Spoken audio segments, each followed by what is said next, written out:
2026. We are going to get started on today's daily collective read in the next few minutes, but if you would like to get on the list for today, the list as always is open. As always, it is 3 cards for a donation of 29 or more, 4 cards for a donation of 23 or more for my subscribers. Links in my bio. Please keep in mind there are 3 things I do not read for across these apps: pregnancy, medical, and legal. Happy to give insight on anything in private readings, and you can book private readings on my site. We're also doing 2 giveaways today. Our first reading giveaway is going to be a reading giveaway when we get to 50 likes, so make sure you're tapping that screen. We will get to 50K in no time. The other reading giveaway we're doing today is going to be a reading giveaway for the highest gifter between now and the conclusion of the daily collective read. So I wish you a lot of luck if you're participating in that giveaway as well.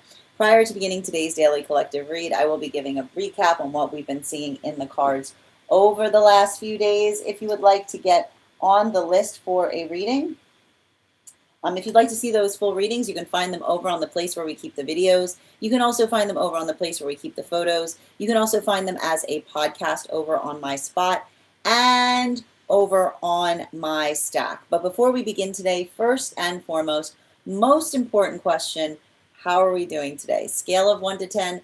There are no wrong answers. We are going into a Aries new moon in Aries season. I'm just going to tell you right now, the only way out is through. The thing about it, you have to understand, okay? And this is going to be even for those Aries placements. We've got a lot of planets in Aries right now. And when we look at all of those planets in Aries, the thing about it is Aries energy is already intense to begin with, okay? Aries energy is just intense by default. It is the energy of intensity. Now, when we have as many planets as we currently do in Aries, it can feel like that intensity is on the self. And to add to that right now, we also have Jupiter that is in Cancer. And the thing about it is Jupiter in Cancer means everybody's pants are sensitive. Everybody is deep in their feels. So you got the combination force, okay? You got the combination force of all of that Aries energy, which can feel like a lot of intensity on the self, at the same time that we've got Jupiter in Cancer, which can create a lot of experiences of hypersensitivity. This is going to be your personal reminder that now is not a great time to crash out, okay? And that's not to say, all right, that's not to say that you can't communicate upon your feelings. That's not to say that you can't have feelings, because one of the things I think that is very healing with energy like we're currently experiencing, and I think that this is really one of the beautiful things that we're observing, and one of the, there's a lot of different there are a lot of different things that we're also experiencing as a result of the fact that Pluto is no longer in Capricorn. And one of them is understanding that we don't need to apologize for our feelings if our feelings are validated, right? A lot of the work that we're seeing that's happening, I would not be surprised if you're working through the observation, because I need to point this out. Pluto in Capricorn, all compartmentalization issues, right? The identification point of feeling like compartmentalization is the solution of all problems. Like Pluto in Aquarius is the energy that often shows us and says, like, this is what compartmentalization gets you, right? Because you have to understand that everything we have is something that we need. And when we understand that, we don't try to get rid of our feelings. We try to fix our relationship to our feelings. And even understanding, holding our anger with a sense of compassion means that we're able to articulate why we feel the way we do, right? It's the validation point of the anger that allows us to be able to identify what would be more ideal or what would be better. So we see, I would not be surprised right now if there's a lot of work that you're doing, that you're embracing how you feel, and you're allowing it to help you build into a deeper sense of resolve. But, and I'm just going to keep on saying this, okay, This is what it feels like as we're moving into that new moon energy. And the new moon energy right now, and I like to, the one of the thing I want to explain is, one of the ways I identify the way that we read the energy, and this is why I don't articulate, like I utilize astrology to help me understand the energy better, is that eclipses are typically amplifications of energy across all of the frequencies, right? However, when we've got energy like this, when we've got so many planets that are compressed in a single house, it can feel very similar to the type of energy that we experience through eclipse processes. So there could be a lot of that intensification that you may be experiencing as we move closer to that new moon. We also see that it's having a big impact depending on where you find yourself on the frequency cycles. And we're going to kind of break down each one that we were seeing, because a lot of the work that we've been identifying there has to do with the observation of the mind's tendency to try to wrap trauma in sentimentality, right? And for a lot of the energy right now, this is really important, because one of the things we also see that may potentially be happening right now, specifically for the energy that is in solitude, is the observation of the difference of true sentiment, right? The sentiment that rings true, that rings through. So the observation of sentimentality that we feel at the moment by which a memory is formed, that carries with us across the expanse of time. Welcome to Saturn in Aries.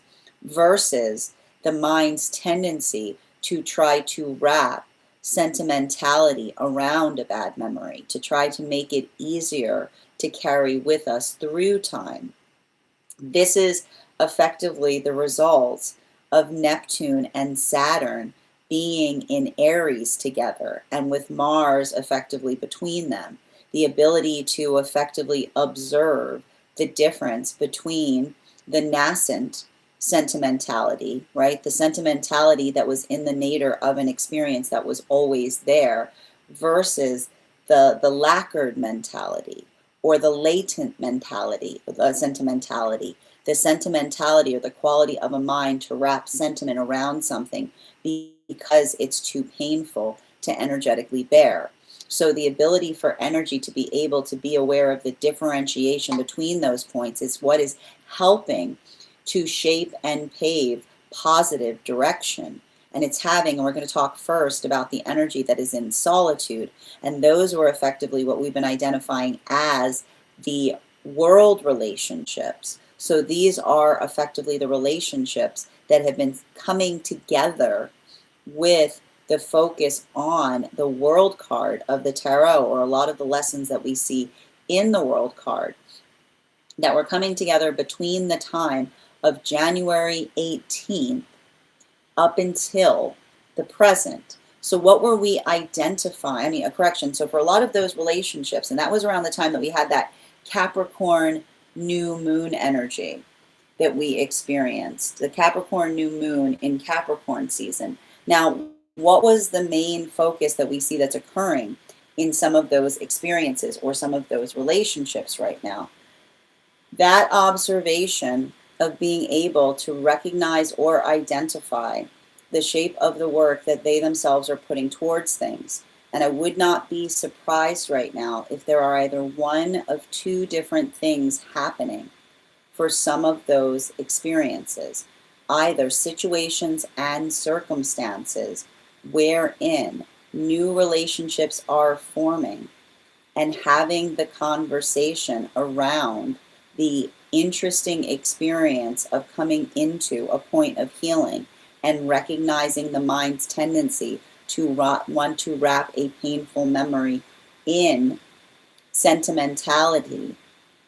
Or there could be experiences right now where individuals are navigating situations that are frustrating them, because it is not the fact that an individual isn't coming towards them with something that they themselves aspire or desire, but the observation that often the quality and characteristic of certain individuals to be too in love with their own longing to allow to the experience of truly enjoying the experience of being within partnership. Because that observation, if these were experiences wherein they were in relationship with someone and it felt like they were pining while in relationship, and only now that a certain period of time has occurred, and they're suddenly seeing the same longing that they saw that they were directing towards another while they were in partnership with them, that they now are experiencing. It is the energy that is identifying the individual that is in too much love with their longing to be able to sustain or maintain healthy union. So that is why we see that that could be feeling like a bittersweet confirmation that is potentially energetically occurring there, specifically and particularly because it is the energy that is experiencing what they were aspiring to receive when they were in union with someone, but only at the time that they realize that enough time has passed that they themselves have become the object of another person's longing. But that in itself is potentially providing the closure that is helping the energy heal more and move towards the relationships that feel that they are more nourishing and fortifying. We also recognize that there are for the moon relationships right now, I would not be surprised, I'm just going to call it, I would not be surprised if the period of time that we're seeing right now between that full moon in Libra that we just experienced up until that new moon that we're coming up into, if these are new proposals, new partnerships that are building into the context of deepening relationship, specifically and particularly because what we're observing for a lot of those relationships is these are the relationships that are feeling the exaltation of finding a relationship by which they can be in their full comprehension. So a relationship wherein they don't feel that they have to dull or hide one of their energetic facets, but can be the full, robust form of self. And so for a lot of those relationships, that observation and potentially even entering a partnership that helps one see what was missing in past relationship, this is particularly building into a deeper sense of jubilation or a deeper partnership dynamic because the energy is feeling they're getting an uptick of energy or they're feeling like they're finding new energy, specifically because they don't feel that they have to exert so much energy trying to be someone they're not that fits into the energetic partner dynamic. Now, this brings us to the temperance relationships. And the temperance relationships were coming together between the time that Uranus went retrograde in Taurus, which was around the beginning of September, up until the solstice period that we had this summer. And for a lot of these relationships, I want to say, here's the thing, it's probably going to be the most frustrating energy that we're seeing at present, specifically and particularly because there's something that's coming through right now in relationality to healthy bickering. And it's the understanding that bickering is bettering and they're hammering away at things. But we see the reason that they're hammering away at things. They're hammering away at things in the best way possible. Because these are the relationships that are healing their relationship to argument, telling the difference between arguing at one another and arguing with one another. Because when we argue at one another, then we are effectively trying to tear one another down. But when we're arguing with one another, we have a unified desire of direction, but a differentiation in terms of how to get there. So a lot of that observation or working through that experience, navigating or articulating upon what it is that they themselves are trying to do more. We see that it's the bickering, right, that may even be deepening an energetic connection, specifically and particularly because they recognize that the healthy relationship is one by which their feelings can be heard and honored, even if they're not always in perfect alignment. What we also see, and this may also be somewhat triggering for some of those relationships that are deep within union right now, is the observation, because these are the temperance relationships, of some tendency of hyper-independence. Hyper-independence is effectively formed in experiences by which we are surrounded by unreliable energy. So for some of these relationships, having to work through experiences by which the same energy that created the hyper-independence that moved them into partnership is what they're working to try to unlearn. Finding the space of being able to identify energy that is reliable and trustworthy, that is helping them build their own experience of trust back from, with the recognition of what was potentially missing at the time that they had to become so energetically strong in the first place. Now that is where we find all of the energy prior to beginning today's daily collective read. But if you'd like to find that full reading, you can find it over on the place where we keep the videos. You can also find it over on the place where we keep the photos. You can also find it as a podcast over on my spot at Tarot Church and over on my Stack. I would also encourage you to head over to my Stack to learn more about our next tarot class, which will be happening tomorrow, April 17th at 6 p.m. PST, 9 p.m. Eastern. We are going to be continuing our studies into the tarot with a focus on the court cards in the wand suit. If you would like to become part of that tarot class program, all you need to do is head on over to my Stack and become a paid subscriber. Your paid subscription to my Stack is your ticket of entry into our live classes each and every month. You will also, as a paid subscriber, have access to over 9 hours worth of material in the Tarot Church Library class archive.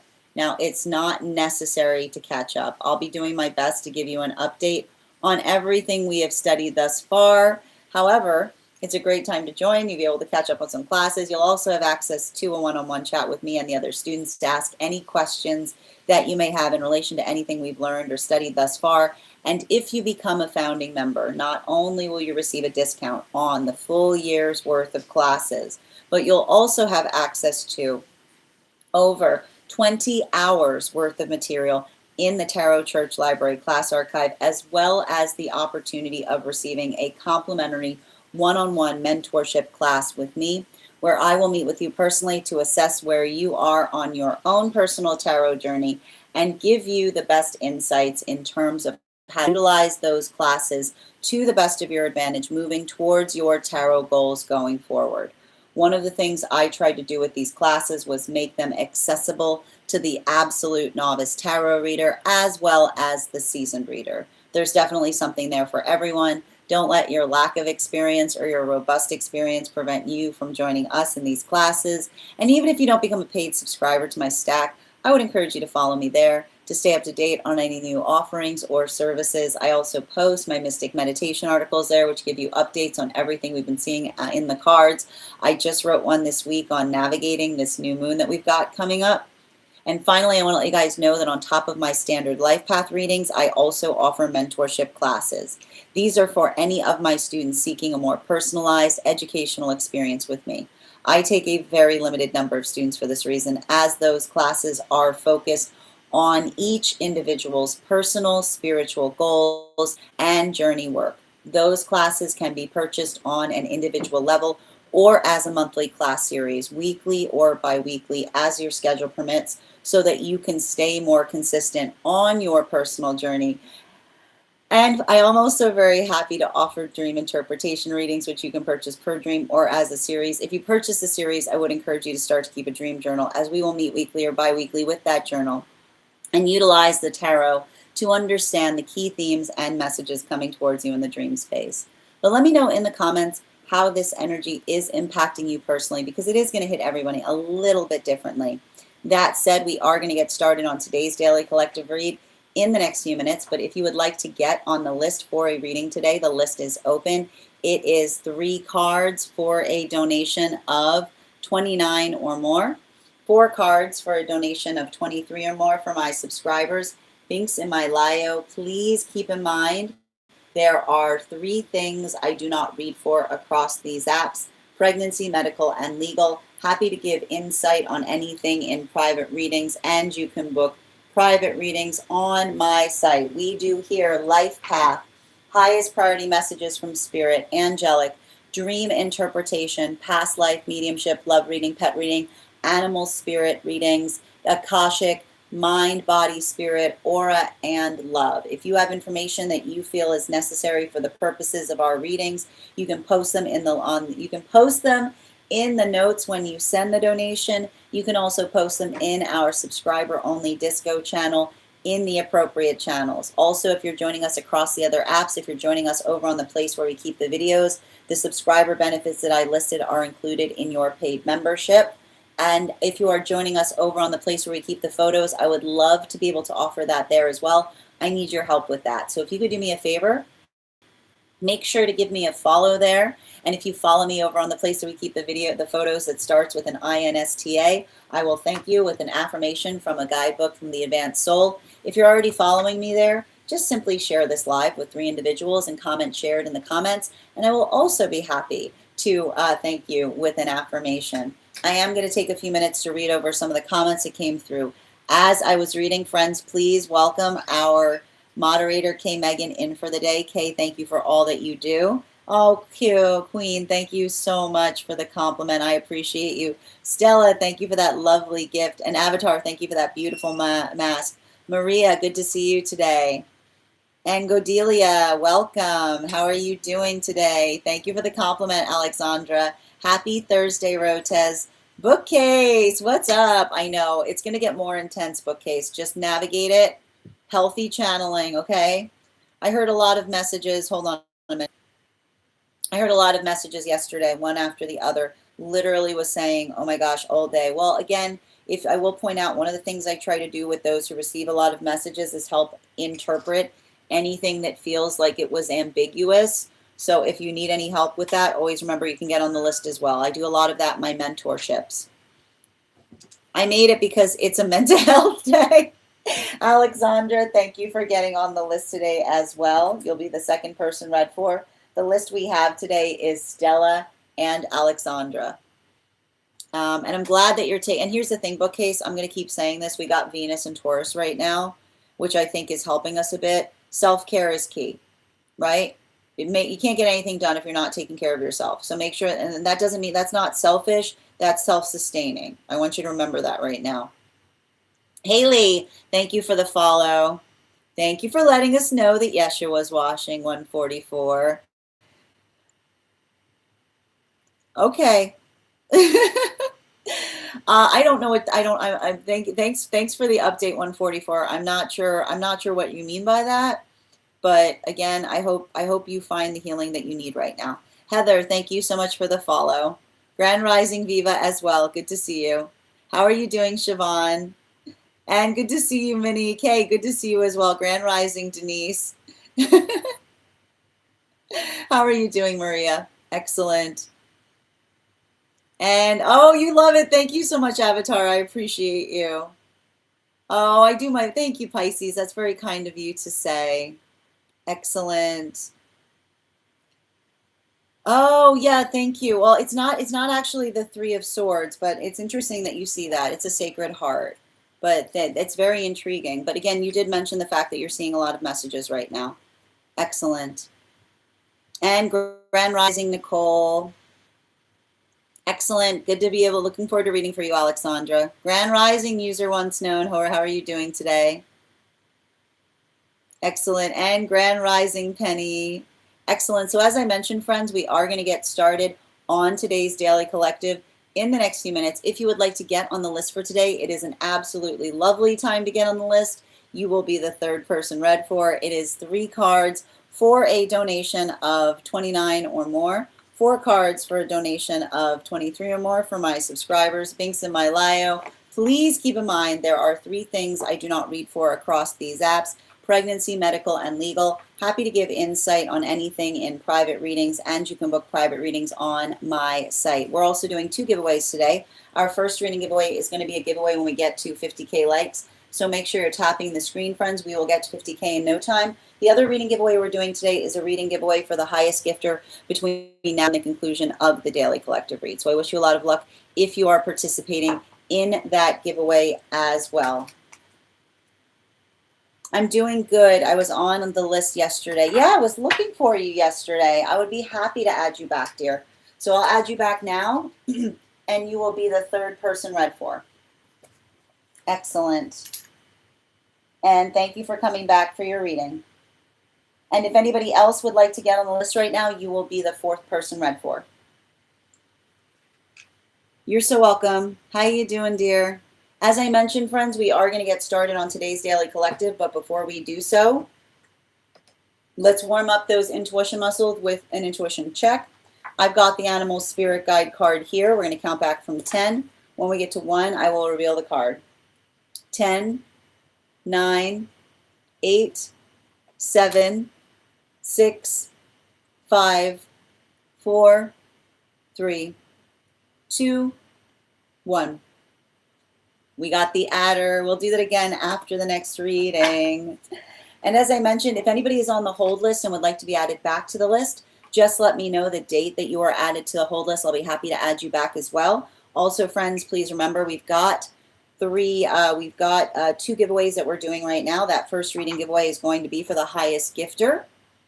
Currently, that spot is being held by Avatar. Avatar, thank you so much, with $250. And we're also doing a giveaway, but when we get to 50K likes, so make sure you're tapping that screen. We'll get to 50K in no time. Also, I don't know if anybody, if you guys saw over who are any of our super fans who are on the disco. I got new books for everybody who currently has books for their readings. So you may see me pulling these out now. We've got them here. I'm very excited about it. I tried to use the other books. Everything is trial and error. Tried to use the other books. We needed a more comprehensive system. This is better. Okay. So thank you so much. Excellent. All right, my friends. That said, we are going to get started on today's Daily Collective. If you guys do me a favor and share this live, I would appreciate it. Make sure anyone who's like to catch this reading live is here to receive it. Anna, I need to ask you, we've got a bit of a rule here about non sequiturs. So we try to follow the rules of a healthy stream of communication is forming full thoughts. So I would ask that you please stop utilizing or repeating the same word over and over again. My mods will continue to mute you if you do so. Thank you for respecting the chat space. And for anyone who's not aware of the rules that we have in the chat space, if you go to my profile, we have a code of conduct there. Please notate we have a moderator here who will be focusing on that code of conduct in order to be able to preserve healthy communication for those who are utilizing the live to support each other through these readings. Thank you again, and I appreciate you guys making this the best experience as possible for everyone here. That said, and guys, please give Kay Megan a thank you for everything that they do. Deeply appreciate the help today. That said, no better time than the present. Why don't we get started? Welcome, everyone. Happy Thursday. I'm the Grace Strega, and I'm here to give you your daily collective read for today, Thursday, April 16th, 2026. We are going to be having a masculine, feminine, non-binary energy update. We are going to be starting right now with the headspace of masculine.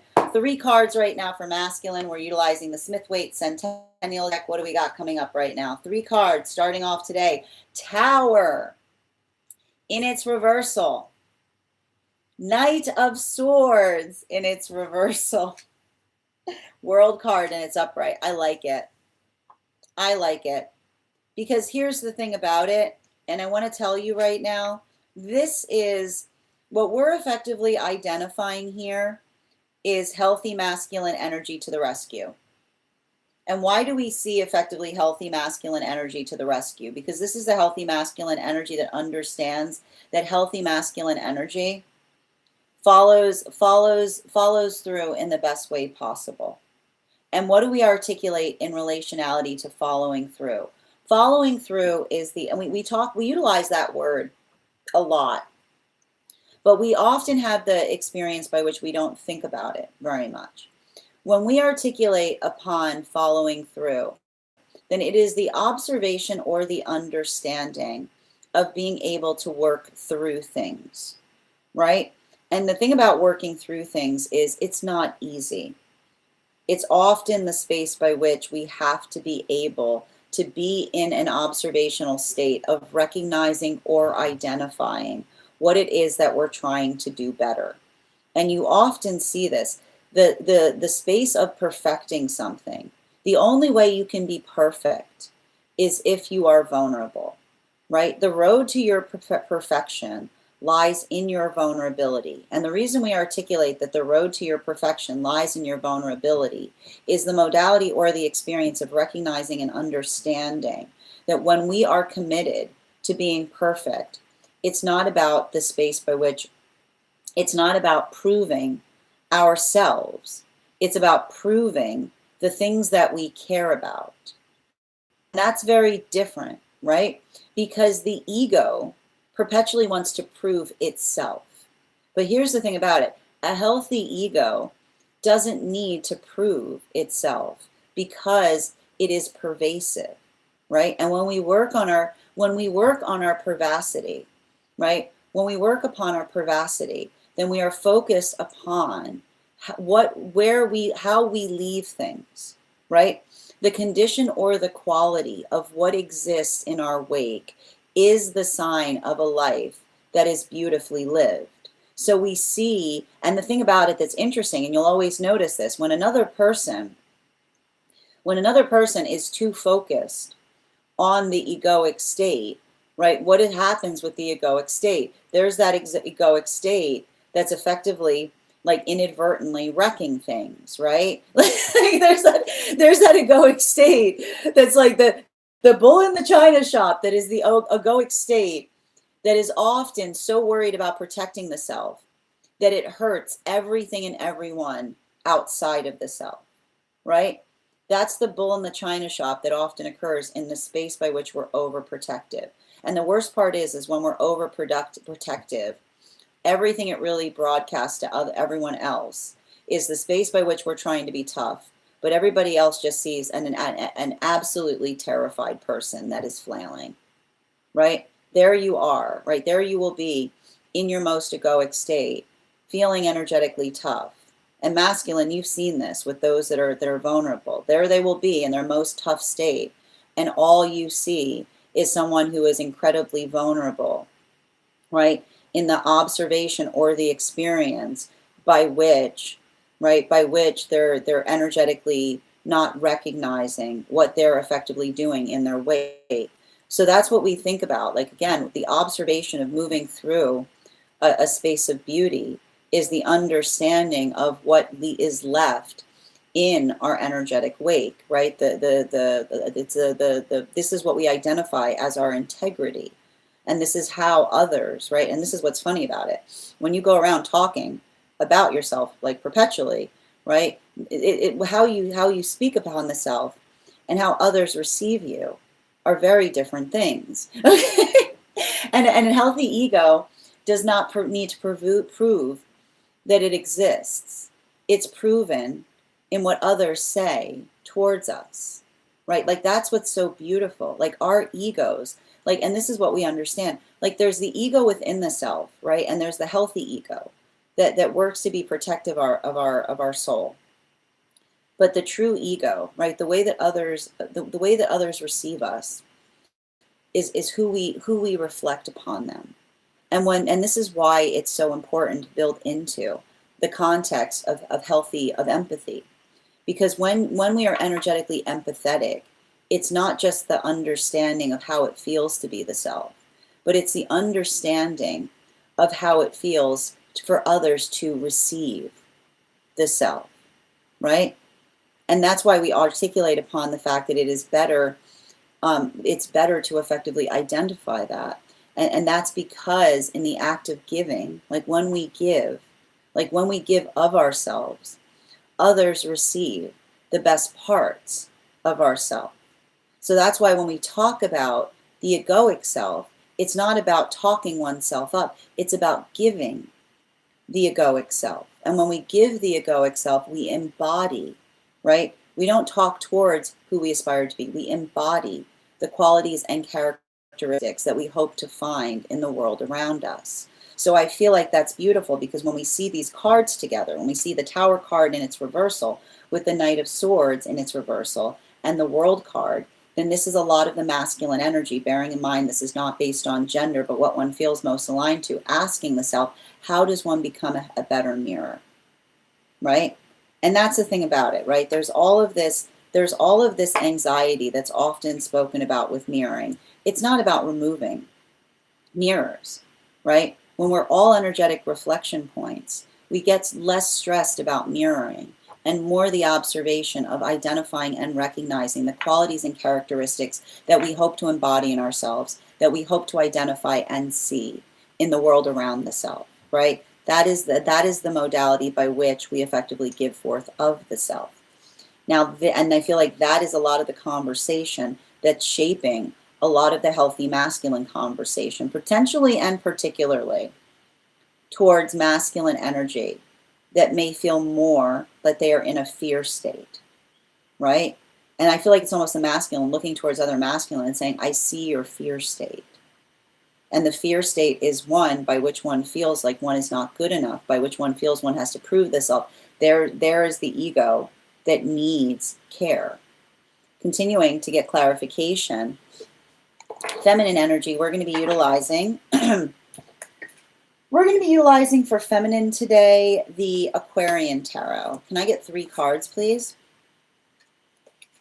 We've got here, we've got the 7 of Cups in its upright. We've got the 5 of Pentacles in its reversal.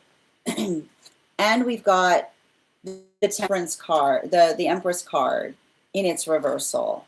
And here's the thing about it. I don't mind seeing the Empress card in its reversal here, because much like I articulate with a High Priestess is a High Priestess, regardless of the direction that you see the High Priestess, I often feel like that in the same way when it comes to the Empress. And I like to point this out. For the Empress energy, and I want to describe this, right? Because I feel like it's interesting, because I see masculine working on proving things, but proving things in the best way possible, right? Not trying to prove the self, but proving the direction of the self, right? So feminine is doing the opposite right now. Feminine is working through the observation of not feeling the need to perpetually prove the self. Because here's the thing about it.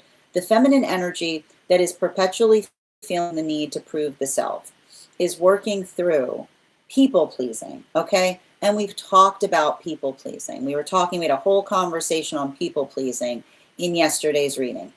What is the toxicity of people pleasing that often arrives in the feminine experience? People pleasing is all. You ever notice when you're trying to people please, you never know specifically the person that you're trying to please? That there's never a specific person, that the sound of someone people pleasing is usually somebody worried about displeasing the ubiquitous they.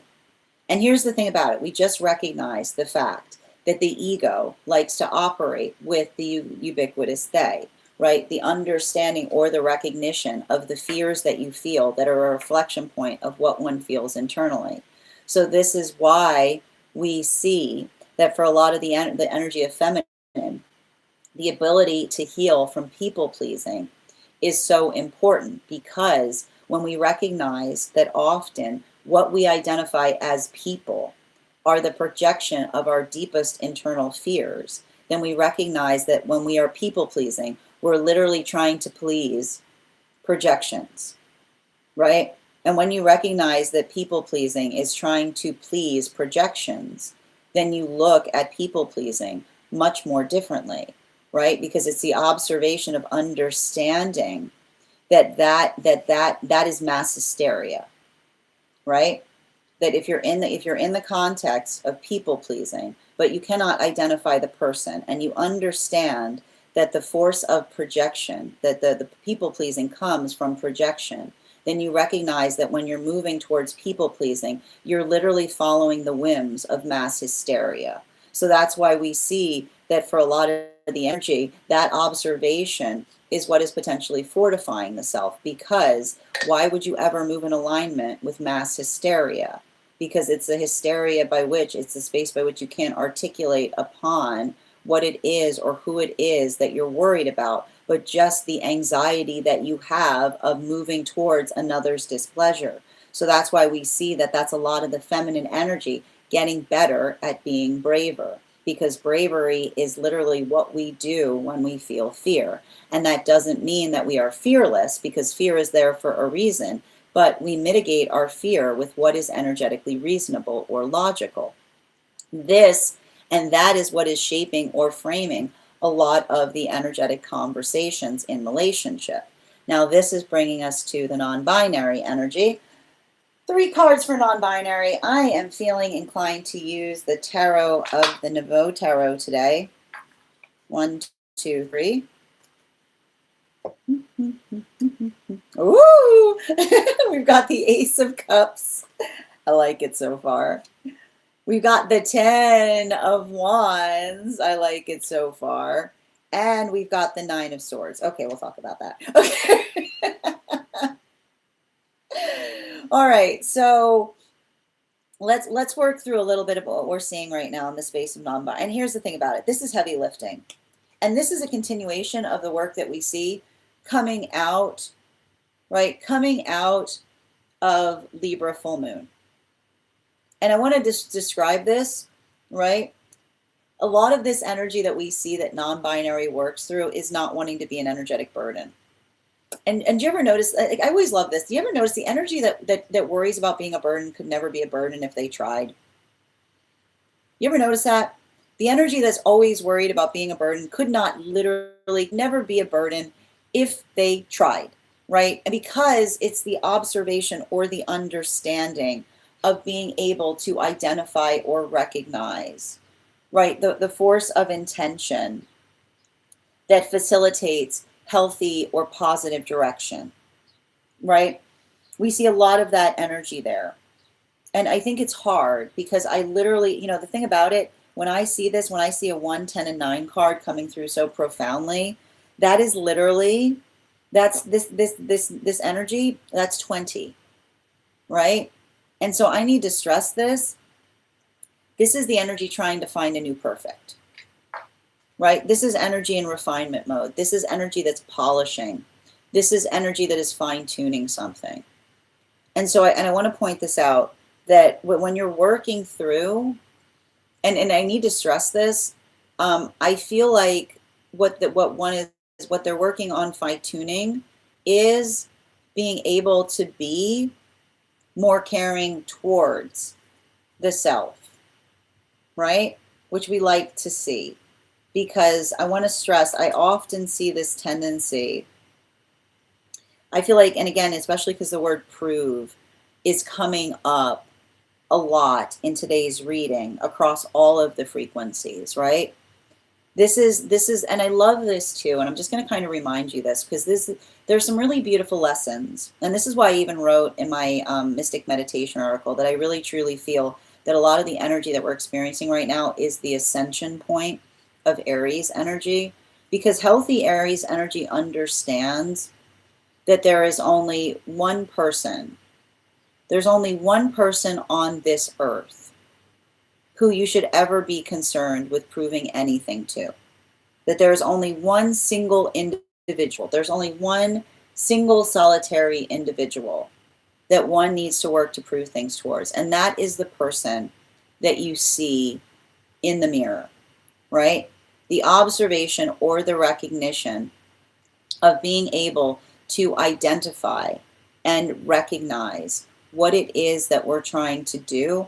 I feel like that is a lot of the energy that is remembering or recognizing that the way that they feel is important too, right? And I like to see these cards in the non-binary space, because it says to me that this is a lot of the energy that is working upon being more compassionate to the self in ways that they themselves have not before, right? It feels like these cards feel like a little bit of a breakthrough there. And we love to see that. Continuing to get clarification, moving back towards the masculine space. And we're going to be utilizing for the heart space of masculine. We're going to be utilizing the Aquarian Tarot, 3 cards for the heart space of masculine right now. 2, 3.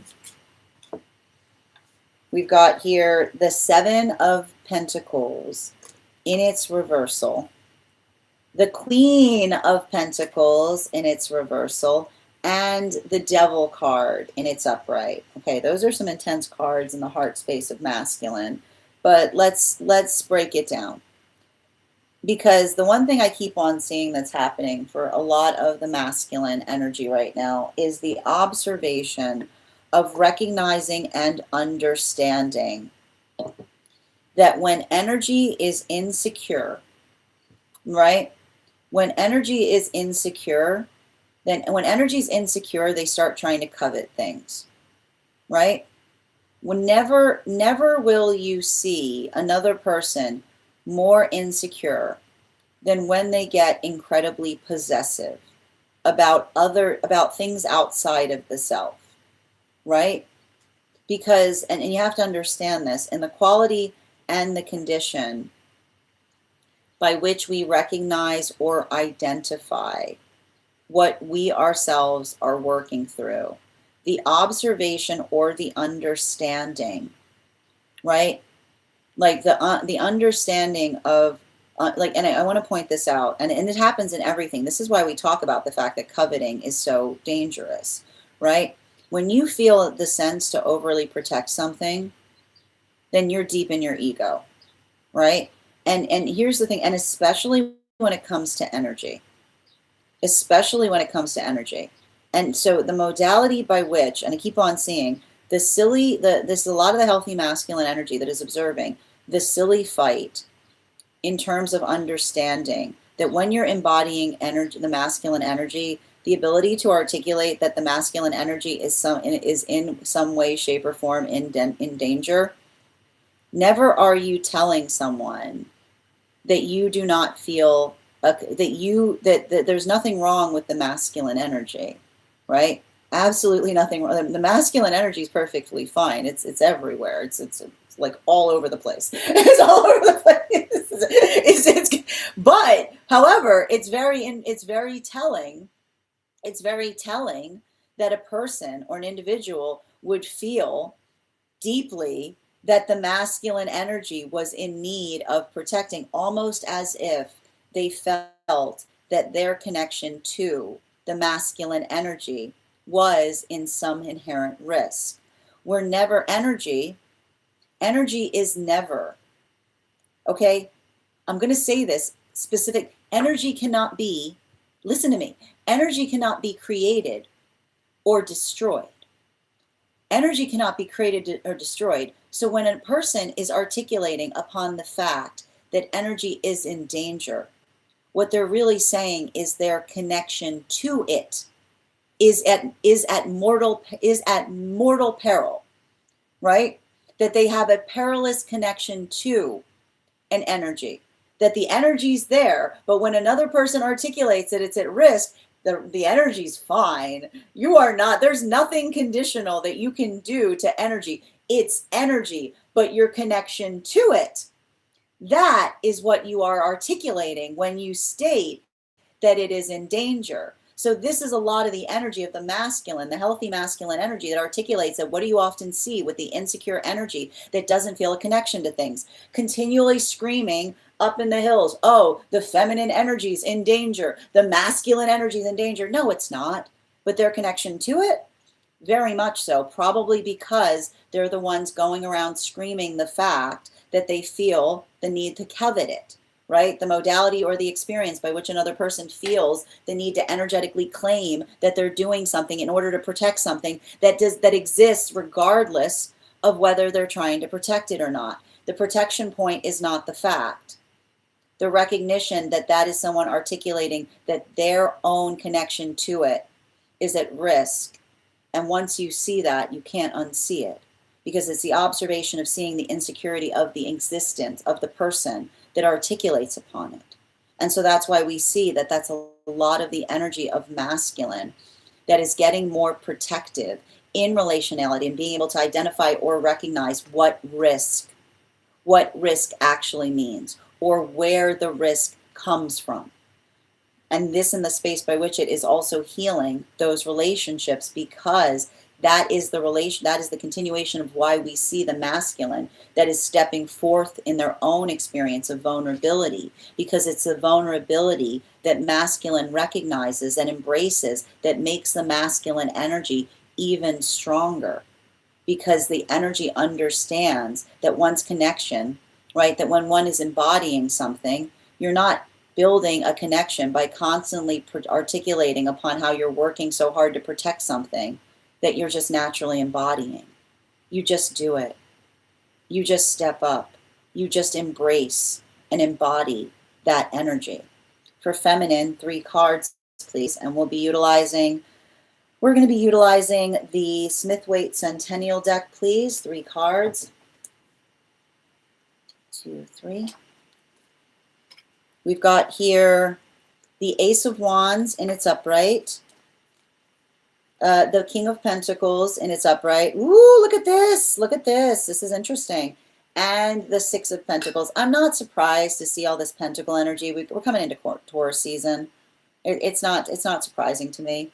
But I want to point out, I want you, if you're a tarot nerd, you can go ahead and look at the spread today, because there's a lot of similarity in the heart space of masculine and feminine right now.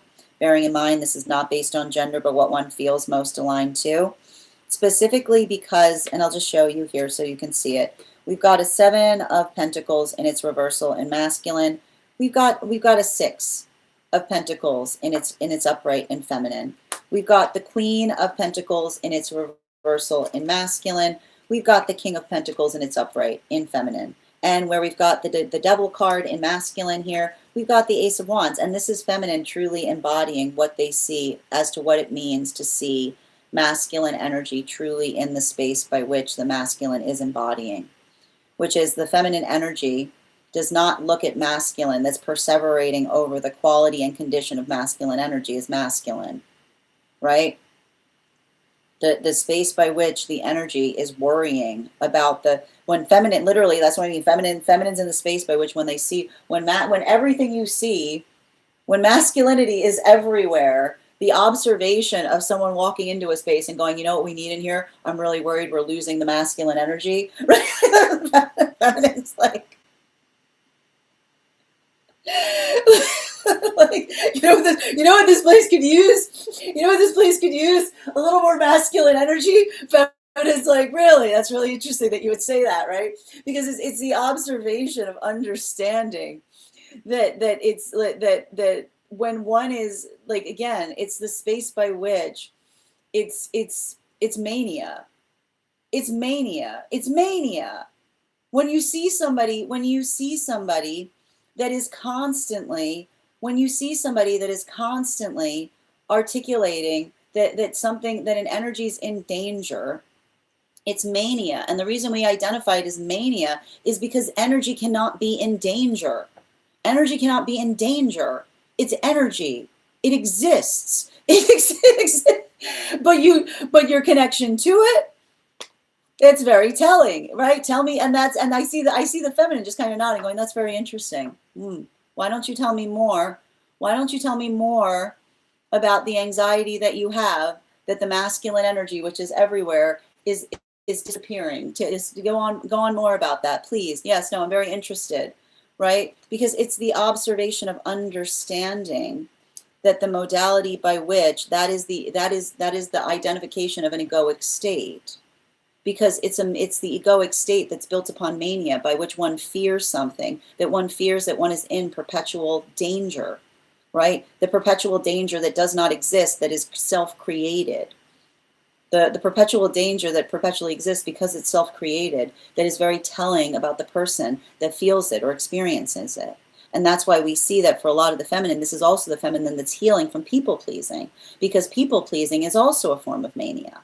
Because when you understand the quality and condition wherein, again, when you understand the tendency of the ego to create false fears that do not exist, to protect the person, to protect the soul at all cost. And then you recognize the overactive ego, right, that wants to project things. Then that's when you see people pleasing as anathema, because it's the observation of the understanding that often the anxiety that one has with people pleasing is more directed towards what one is internally experiencing. And it's not to say, and this is the important thing, that's not to say that there aren't experiences or situations by which we have reason to fear, but our fear is healthy when there is a clear direction attached to it, right? The space by which, and I like to point this out, fear likes to show us things. Healthy fear likes to show us things so that we can be more energetically careful. And that's why it's not the space by which we should get rid of all fear. But the modality by which our fear runs haywire is the space by which we make determinations based upon all of the fears that have ever existed, rather than the fears that are energetically real. And this is why we talk about the space of doing shadow work effectively, because shadow work, I know it's a spooky word for something, it just means regulating, having the ability to stare at one's fear, to regulate and say, what are you doing here? Okay. Right? That's what shadow work is. You look at your fear and say, what are you doing here? Right? Because sometimes the fear is like, I'm just watching. Okay. You keep that up, buddy. You do your thing. What are you doing here? Like, okay, that's wild. Where'd you get that? Okay, that's interesting. Oh, fear, what are you doing here? I got something. We got to talk about something. Like, there's something I need to talk to you about. Oh, okay, all right. Now we're getting somewhere, right? And the healthy conversation with our fear, when we are able to have the best person you know, the bravest person you know, has a healthy conversation with their fear every single day, which is not the space by which they avoid it. It's not the space by which they're constantly holding on to it. It's the space by which they're conversating to it. They're going, what's up? No, I don't got time for that. Get out of here. Okay.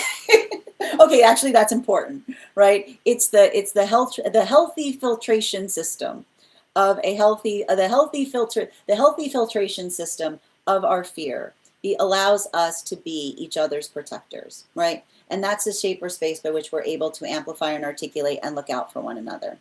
Continuing to build into that experience, moving into the heart space right now of non-binary. 3 cards, please. And we're going to be utilizing right now the Aquarian Tarot. 1, 2, 3. We've got the Tower card in its reversal. We've got the Hermit card in its upright. And we have the High Priestess in its upright. So what are we effectively seeing that's occurring right now for a lot of the non-binary energy? I feel like for a lot of the non-binary energy right now, what we're potentially recognizing is working into the state or space by which one is trying to do something more effectively, is what I keep on seeing. There's a lot of, I want to describe it here, like, again, it's interesting that we've got this Tower in its reversal, so it's very similar to what we see in the masculine energy right now, but we've also got the Hermit and the High Priestess, right? And these 2 cards in combination are very important, specifically and particularly with the observation of being able to identify and recognize what we ourselves are energetically doing that allows, like, I just keep on seeing there's something about that in terms of coming into an energetic precision point or working into the capacity of being more precise about things or working through things in a way that one is trying to identify or recognize. There's a lot of this is fine-tuning energy, right? And so for a lot of that work that we see in relationality to fine tuning, I just keep on seeing that for a lot of the energy that's basically working through that, it's the observation of being able to articulate or identify something by which one is able to come into a sense of expertise. And let's talk like this is expertise energy. And the thing about the thing about expertise energy, and I love this, energy that has expertise never recognizes that they have expertise. Energy that has expertise never recognizes that they have expertise, because often the energy is so deep in something that it feels like they're perpetually learning upon it, right? And I keep on seeing that there's something important there about some of the non-binary energy honoring their expertise. And what I keep on seeing that about that is, and I want to describe this, the sound of trauma, right? Trauma often makes us want to doubt ourselves, right? Trauma often makes us want to doubt ourselves. And the thing is, it's good to have doubt, right? Because doubt fortifies and doubt perfects. But too much doubt becomes self-consciousness, right? And that's the hard part about it. Like just a little bit of doubt as a treat is what I keep on seeing. There's something about the non-binary energy getting better at calibrating their own doubt, because, and I want to describe this, and I think it has something to do with the observation of working into the context. And here I need to stress, this is what's so complicated. Okay, listen, okay, this is what's going on with some of the non-binary energy, all right? The same doubt that moved them out of a trauma environment often can feel like it cripples one in a healthy environment. You know what I mean? Okay, and I want to describe this because for some of this energy, right, the feelings that something was inherently wrong was the trigger of their first healing, right? The observation or the recognition that something felt amiss or something felt off was the sound of them coming into attention with their own authenticity. And often the space, and I want to describe this, I feel like some of that energy has a very love-hate relationship with their sense of doubt, right? Because the feeling of saying to the self, there's got to be a better way, right? Like that's the doubt that fortifies, because it's the understanding of being able to see possibility where others see fixed points that allow for things to effectively change, right? However, and this is what I keep on seeing, oftentimes, right, that same doubt that helped them heal feels like it often gets in the way of their own compassion towards the self, right? Because it's the energy that is always potentially a tendency of overly second guessing the self, or a tendency of potentially treading too carefully, right? And I want to describe this, you know, that the way that one is careful is being able to understand that one is always, right? When one is careful, one is always conscientious. So if you're conscientious, you're always being careful. So the modality by which you don't get too hard on yourself with the fact that you're conscientious, remember, your conscientiousness is a blessing, not only to yourself, but to all that are around you, because that is how you carry things with a sense of honor. Continuing to get clarification, moving towards the masculine energy, bottom unconscious space, and we're going to be utilizing the Nouveau Tarot. 3 cards, please.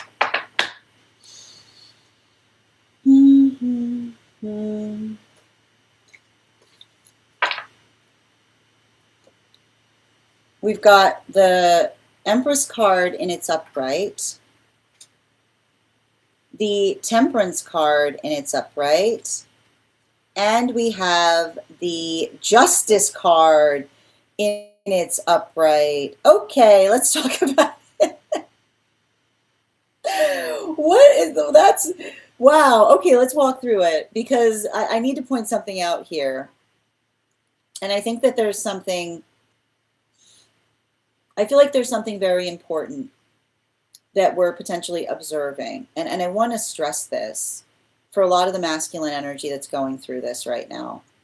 I feel like for a lot of that energy, the observation or the understanding of being able to, and like these three cards together in the like the fact that these are in the unconscious is what we need to address, because this is the Empress card with the Temperance card with the Justice card.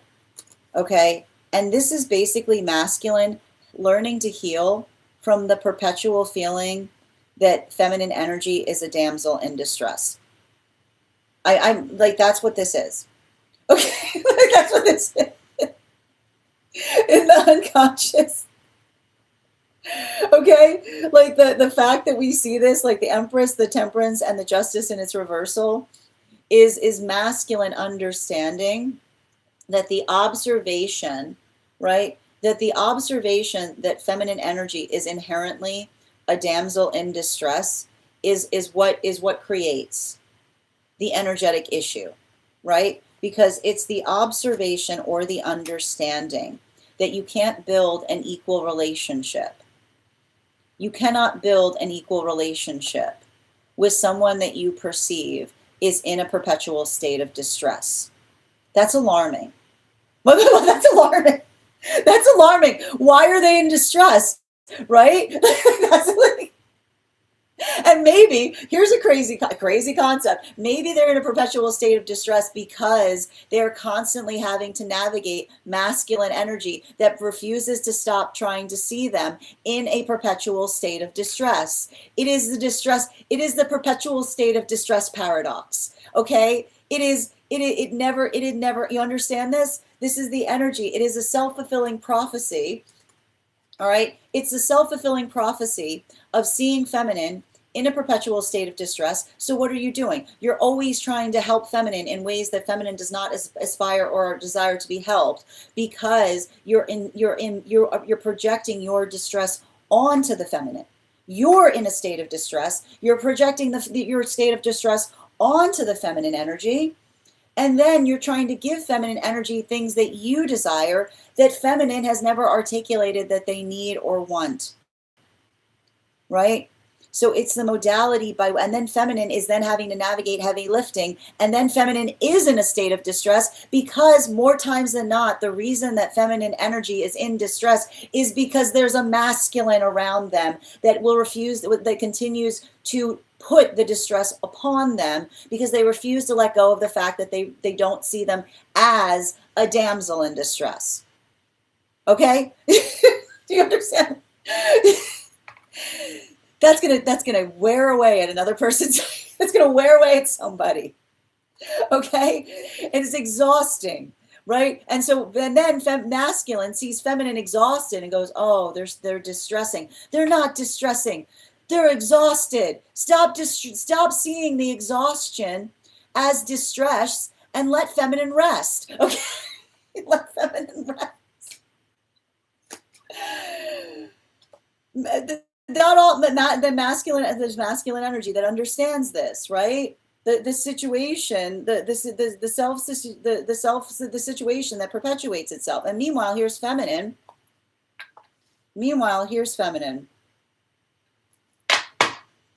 Three cards. Oh, and I'm going to keep that. I actually dropped one on the Aquarian Tarot there.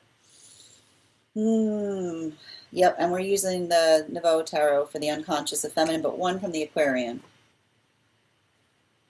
Yeah, eight of Wands in its upright. Strength card in its reversal. Emperor card in its reversal. Right? Feminine, and this is what feminine says. Feminine says they are in a state of distress. Feminine says they're in a state of distress from masculine that is perpetually trying to paint them as being in distress. That's the space by which one feels that one is not seen, one is not heard. There you are, there's feminine articulating what their needs are, and there's energy around them giving everything to feminine beyond what they're energetically asking for. That's not the distress that you see in feminine. That is sheer exhaustion, right? To have to persist in a world, where you are trying to be as energetically clear as possible. And at every moment when you're clear, another person goes, I wonder what they meant by that. Instead of saying, maybe they meant exactly what they articulated. Maybe they meant exactly what they articulated. Because this is the feminine energy that gets exhausted with energy trying to figure them out instead of energetically listening. Energy would rather assume that there is 4D chess occurring at every moment than just to hear what another person would say, because that would require vulnerability. That would require vulnerability. And again, this is why the key to healing is in the vulnerability. Because rather, there's literally, feminine has had to experience relationships where they have been begging. They have been articulating over and over and over what they need. And there is the person beside them, giving them everything beyond what they are asking for, clearly. And this is why the feminine energy is healing, because feminine understands that when feminine is being passive aggressive, they build that narrative further. When feminine energy is passive aggressive, they do a disservice to all feminine energy, because the modality by which the feminine is not clear continues to perpetuate the self-fulfilling prophecy that feminine never articulates what they need. They would rather have another person try to figure it out, which leads to the feminine energy that's trying to heal perpetually having to do extra work because nobody is ever listening, and instead is trying to figure out what they're trying to say instead of hearing what they are saying. So this is why when we talk about the need to heal passive aggressive, it's not a preference, it's a priority. It's the first thing that feminine needs to do in order to heal, because that is the sound of the feminine that understands that you heal passive aggressive not for the sense of the self, but you heal it for the collective energy of feminine. Because every time feminine says, I'm not being passive aggressive, then feminine says, neither is any feminine. That the observation of being able to attenuate and articulate is one. That is the gift that we create for one another, because that becomes our energetic legacy. And so this is why the feminine gets very clear upon that, because they understand it's not about a preference. It's a priority. Bottom of the deck on non-binary, 3 cards, please. Unconscious, Smith-Waite system.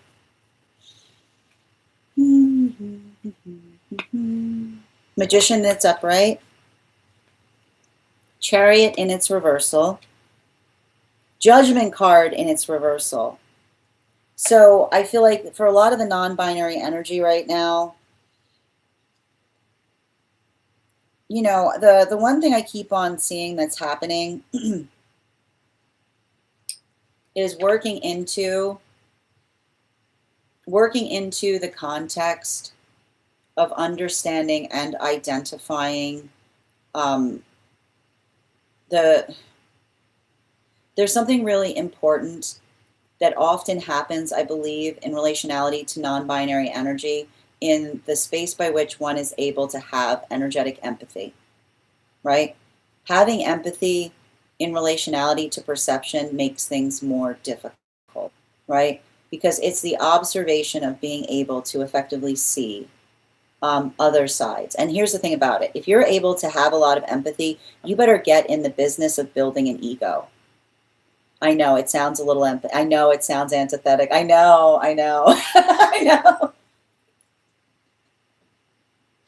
I know. You hear, there's always I know there's a caveat. It's a balancing act. I'm just here. I'm just telling you what's up, because here, and I know you're going to say, but you just, I know. I said all this stuff about it's not, and I'm going to say this again. Having an ego. Egos are not negative things, as long as your ego is in good shape, right? Because a healthy ego, what is the gift of having a healthy ego? When you look at the actual, everything we have is a gift, okay? And when you think about the fact that everything's a gift, then you're not like, I have to get rid of the ego. There's no, I got to break it to you. You're going to get rid of your ego. There's another ego underneath the ego. Okay. Like can't get rid of, they thought they could get rid of the ego. You can't get rid of the ego. There's an ego under the ego. It's like an onion thing. You know what I mean? It's like, you're going to be here for a long time. If you're trying to get rid of that ego, man, I got some bad news for you. You're going to be here for, you're going to be a long time working on that ego. However, what is the gift of having a healthy ego? The gift of a healthy ego helps one be able to be more empathic. It helps one be able to see more, because it's the observation of being able to see with clarity, with full empathy, what others are experiencing, but not losing yourself in the process. The beauty of having a healthy, polished ego, right, is the ability to have absolute empathy for everything, but not get swept away by it. And so that's what I see a lot of that energy articulating and doing. That's what they work through, which is the space by which another person says, you know, you got a big ego, and they go, you bet I do. You bet I do. Got it. I need that thing. I need that thing. It's important, right? Because it's not about the it's not about the size. It's about the quality, right? And when we think about that, it's not about the size, it's about the quality. Then we understand that a quality, the ego that is a quality, is integrity.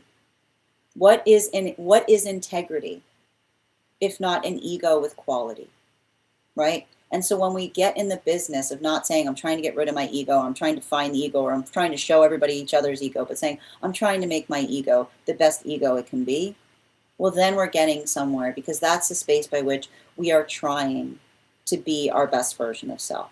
And so that's why I keep on seeing that for a lot of that energy, it's energy that says that it starts, right? It starts with loving the self. It starts with loving the self. How can you be here if you don't love the person you're with? And if you don't love the person you are, you'll never love the person you're with, right? It starts inside and it expands from there, because that is where we build into the heart of empathy. Bottom of the deck on these readings right now, masculine, Aquarian Tarot, 4 of Swords, and it's upright. 4 of Swords, and it's upright. So we see that for a lot of the masculine energy right now, you know, I need to stress this. I feel like there's too much masculine energy that sees masculine trying to articulate that masculinity is a latent state, right? Like, that's the hard part about some of the healed masculine energy that's doing this work. This is masculine that almost looks and says, it doesn't seem to me that you're looking to be masculine. It looks to me like you're trying to find a comfort zone, right? Right, and the space by which, that's inner child healing. I hate to bring it up for masculine, okay? Inner child healing and masculinity are often the space by which, when we are in a healthy space, we understand when we are playing pretend. And I want to describe this, and I feel like this is what happens for some of the masculine energy. I feel like there's some masculine energy that often sees masculine, not in the space of embodying masculine, but rather in the space by which they want to pretend to be masculine, which is the observation of identifying the fact that the masculine energy is in perpetual threat, right? Because in the space by which one feels that one is in perpetual threat, then one gets to be the worst version of the self, and then say, like, it's very convenient how you do that, right? You identify the fact that the masculinity is in danger, and then you're embodying it, and then you're doing the most horrific things possible, and then you're articulating that the reason that you're doing them is because the masculine energy or another energy needs defending. That's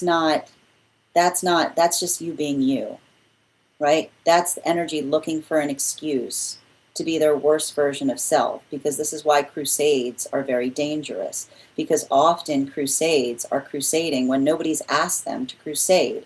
It just gives someone a reason to be their worst version of self, right? That's why we identify the fact that it's a fabrication, and the modality by which we understand the fabrication point, by which we create a false reason to be our worst version of things, well, then we're very conscientious or careful when we see another person making up reasons. And often the space by which you see someone making up reasons is feeling the need to defend something that literally, energy cannot be created or destroyed. Energy does never needed to be protected. Like, energy does not need to be protected. It needs to be sanctified.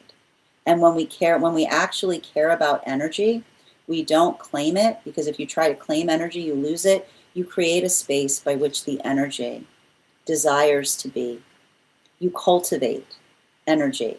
You can never reach for energy. You try to reach for energy, it is ephemeral, it'll go away. But when you cultivate a space, then the energy arrives. And I feel like that is the energy that says that if you actually care about energy, you don't go on a crusade, you create a sanctuary.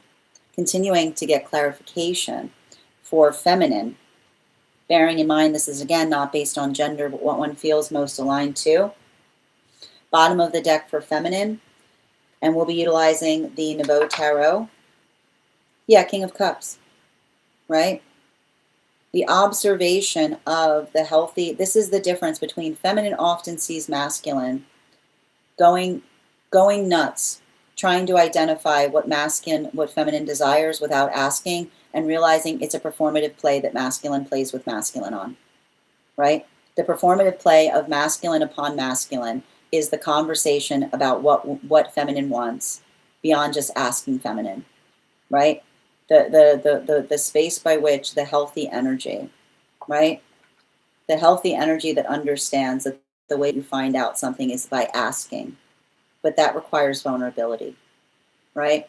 The easiest thing and the hardest thing, because again, when energy would rather, right, and that's what we mean by performative, when energy would rather play with itself than ask a question, then feminine does not feel safe in the embrace of energy like that, because that is the feminine that observes the energy that would rather conversate with itself about another energy than take the steps necessary to try to understand. So that's why we see that's the feminine energy that often builds into the context of communication, because the communication, right, when another person feels that communication isn't important, feminine says communication is everything. Why are we here if we are not here to communicate? What else? What is this? What is this if not communication? Because communication is the harmony of the spheres between energy. And when we communicate in whatever fashion we do, that is the modality by which the spheres are effectively harmonizing.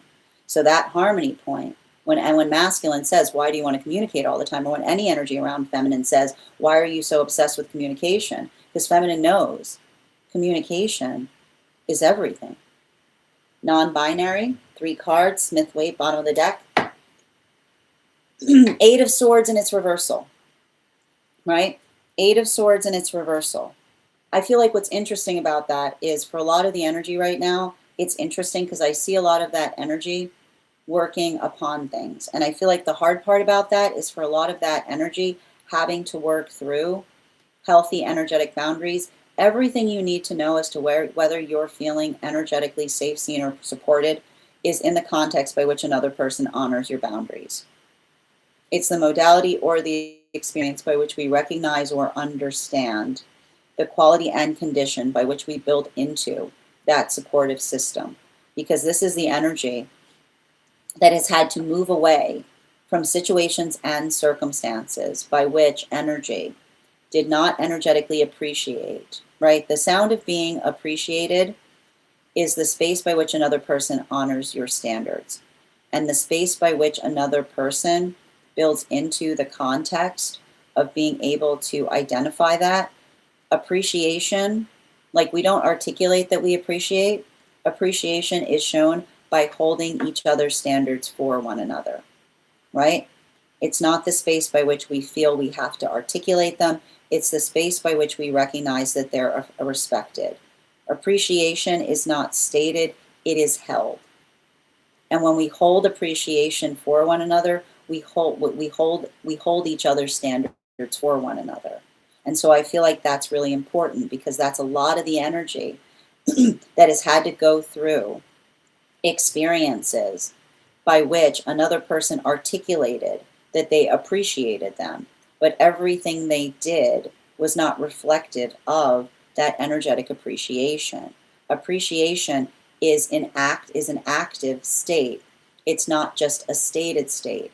It is the space by which we articulate and communicate the depth of our meaning by maintaining and holding those energetic standards for one another. So we see that that is a lot of the energy that recognizes the reciprocity point. And it's not about, right? And again, reciprocity is the space by which we energetically understand the quality and nature of energetically respecting how we do something and the way we do it and the way that we potentially reciprocate upon one another as we do so. That is what allows a lot of those relationships by which they find those spaces. But this is why I also see for some of those experiences why the energy that they're in connection with is so protective, right? Because I feel like a lot of that energy is very, very attenuated in the realms of empathy. That is where we find, that is our daily collective read for today. I want to thank you guys so much for being here and receiving these messages. Just a reminder, if you would like to book a private reading with me, it's a 2-step process. You have to book the reading, you have to pay for the reading. Please make sure you do both if you'd like to have that reading. Most importantly, please remember that I will never, ever, ever, ever, ever, ever, ever, ever, ever reach out to you for a private reading. I'll never DM you. I'll never PM you. I'll never slide into your inbox and tell you that I have a very important message that only I can deliver. The only way you can book a reading with me is if you book one on my site. So I would encourage you to do it there. A couple of updates before we move into personal readings. First and foremost, thank you to everyone who participated in our recent tarot class. Our next tarot class is tomorrow. We're going to be focusing our studies on the court cards and the wand suit. If you'd like to become a part of that tarot class program, you still have time to. You just need to head on over to my stack and become a paid subscriber. Your paid subscription to my stack is your ticket of entry into our live classes each and every month.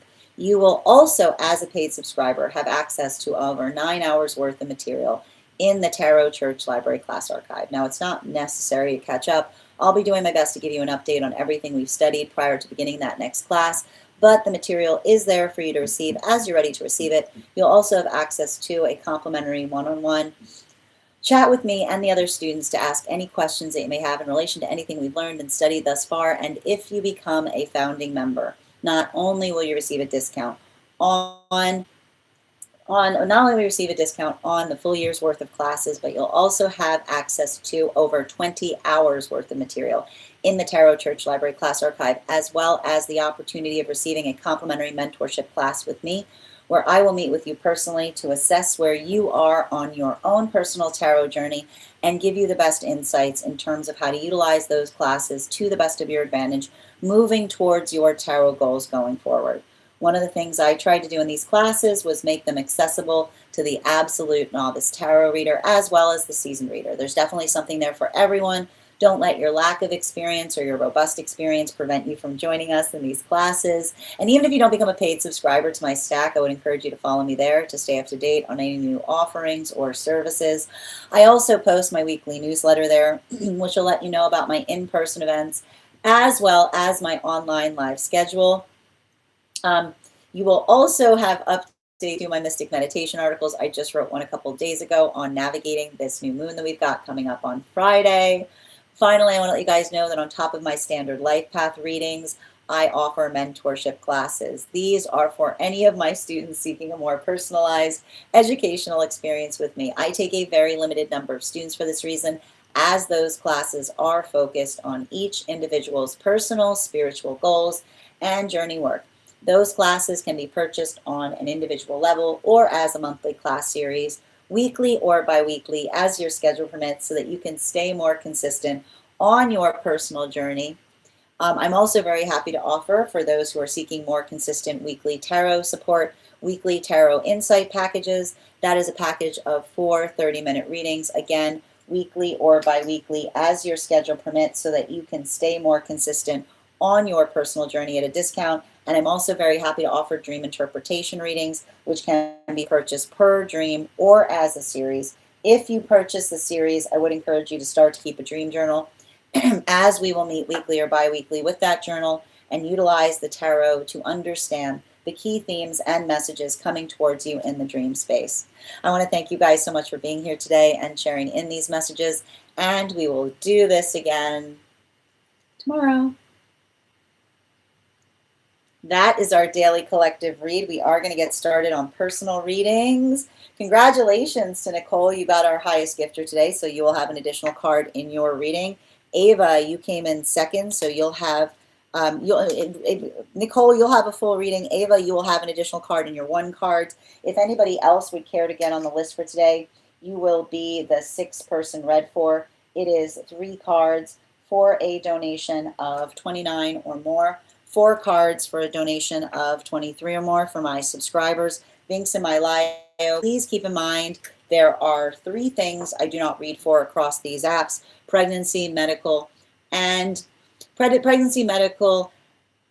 legal. Happy to give insight on anything in private readings, and you can book private readings on my site. We're also at 21.1K likes. When we get to 50K, I will be gifting a reading back to the collective. So make sure you're tapping that screen, and we will get to 50K in no time.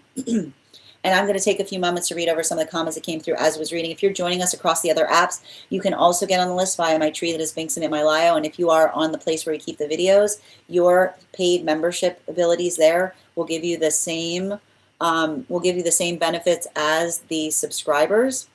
Thank you so much, Steve, for being here and receiving these messages. Thank you as well, Ivana, for being here. Good to see you today. And thank you as well for confirmation, Momo. Ooh, hold on a minute. Also, for those who are joining us over on the place where we keep the photos, I would like to be able to start offering memberships there, but I need your help because I need to get to 10,000 followers before I can have membership ability there. So anybody who gives me a follow over on that site today, I will thank you. Comment followed in the feed, and I'll thank you with an affirmation from a guide for the advanced soul. And if you want to, if you're already following me, share this live with 3 individuals and comment shared, and I'll also be happy to give you an affirmation. The Tower reversed is 2 days strong. It was upright 2 days ago. Here's the thing about it though. I like a tower in its reversal. And I like the fact that we've got the tower in its reversal, both in the masculine space and also in the non-binary space. Hi there, Ava. Welcome, Ivana. Oh, thank you guys for supporting each other in the chat as well. Thank you as well, Mamo, and thank you for sharing the live. I did mention class, Nicole. Thank you. I'm excited too. It's going to be a good one. It's one of my favorite court like suits. So I'm very excited to be able to have the opportunity to teach you guys. Excellent. I never know which gifts are on the head or on the screen. I know. I need to leave more room above me. It's hard though, because I want you guys to see the cards. You know, I feel like weird at leaving so much space there. Yeah, it's like ego pleasing rather than pleasing a specific person. Beautifully stated, Minnie. I know, drives me bonkers. Interactive has precious now if I press on it. Yeah, the 9, here's the thing about it. Like, I want to point out, like, it's not like the 9 of Swords isn't necessarily a bad thing. You know what I mean? It's like, but it is complicated, right? Because it's like, it's understanding or working through the problems that we're experiencing.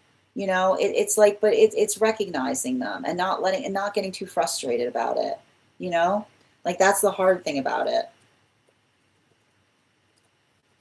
But I totally understand what you mean. Excellent. Thank you as well, Avatar.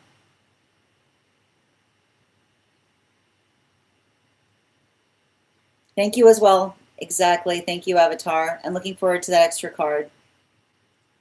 I just had the Page of Swords pop out with you. Oh, you did. Oh, that's fascinating. Cute, Marie. Yeah, it is really interesting. And thank you, Sundrumball, for sharing the live. If I'm ever saying your name incorrectly, please, by all means, make sure to correct me. Jesse, thank you for the follow. Thank you as well, K. Megan. They use fear as a compass, but never as a crutch or devil on the shoulder. Beautifully stated, Kay. I really like how you stated that. And thank you, Mamo, as well. Yeah, double reverse tower. I don't mind to see it, though. Like, that's why I keep on seeing that there's a bit of an ascension point in Aries right now. Yeah, a little bit of doubt is a treat. Thank you as well, Tiff. That makes a lot of sense. Intuition to get out of a situation. Confidence in a new connection. Tap to claim, Catherine. Yeah, we save ourselves out here. Tap to claim. Thank you. Sounds like my boss crying. That's hilarious. Thank you. Oh, thank you, Bridget. Oh, thank you, Lucia. I appreciate you too. And thank you, Denise, for those hearts. Me with my ex, sending you support on that journey, Marie. Absolutely. And Dada, thank you for sharing the live. Always appreciate when you guys share the live. Hi there, Wally. Thank you so much for this reading. I've been working through this, and what you said helps a lot. I'm very glad to hear that this helps, and sending you support on that journey. Thank you as well, Avatar. I felt that. We've got to build the protection of our heart. Exactly. Cecilia, thank you for the follow. And Jacqueline, thank you for the follow. Thank you as well, Momo. You're welcome, Kay, and thank you for all of your help today.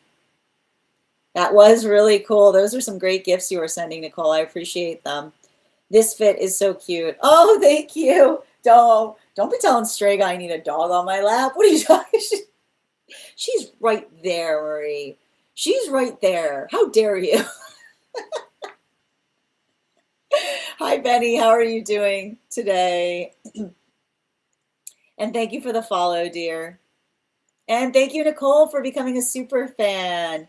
You should have access now to the super fan only disco channel. So if you just became a super fan today, make sure during this live, message me directly with a disco gift, and I'll send you an invite to the disco.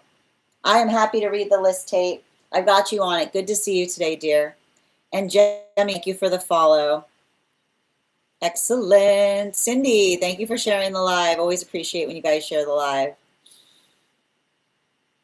I'm an Aries. I'm loving. I know you're probably loving this energy. It's like Elmo, you know. It's like, yeah. I've been super. It's weird. It's just that you became a super fan. I don't know why I did that. Oh well. All right. The list I got right now: Stella, Alexandra, user once known, Tate, and Nicole. So if you get on the list right now, it's a great time to get on the list. You'll be the 6th person read for. I love hating it. I get it. Yeah, it makes sense. All right, perfect. All right, we are going to get started on personal readings right now. If you would like to get on the list, it's a great time to get on the list. 3 cards for a donation of $29 or more. 4 cards for a donation of $23 or more for my subscribers. Binks in my bio. Please keep in mind there are 3 things I don't read for across these apps: pregnancy, medical, and legal. Happy to give insight on anything in private readings, and you can book private readings on my site. We read here life path, highest priority messages from spirit, angelic, dream interpretation, past life, mediumship, love reading, pet readings, animal spirit, akashic, mind, body, spirit, love, and aura. My payment was just, oh, that's why. Okay, that makes sense. And Stella, thank you for letting me know. You sent an email. If you guys have information that you feel is necessary or relevant for the purposes of our read, you can include it in the notes. When you send the donation, you can also post it in our subscriber-only disco channel in the appropriate channels. I need a moment to read over the message that came through.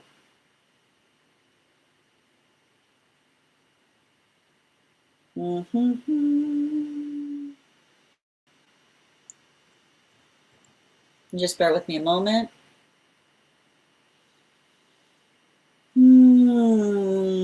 I got it here. Okay, perfect.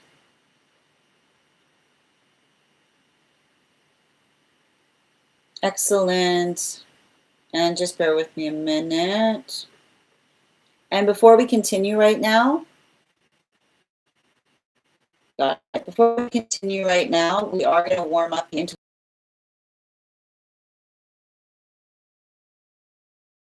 cards here, back from 10. And when we get to 1, I will reveal the card.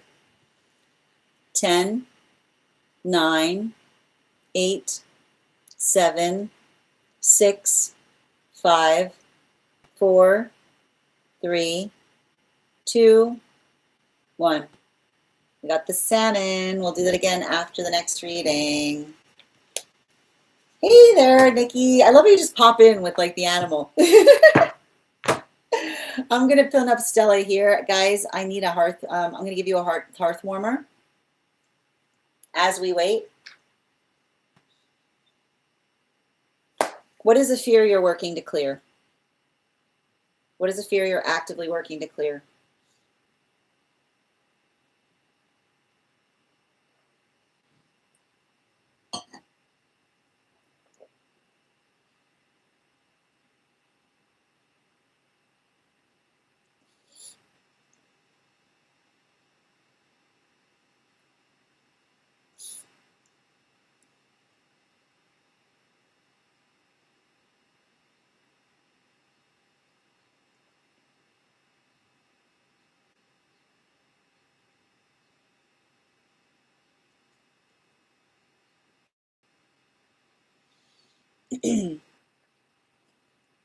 Mm-hmm.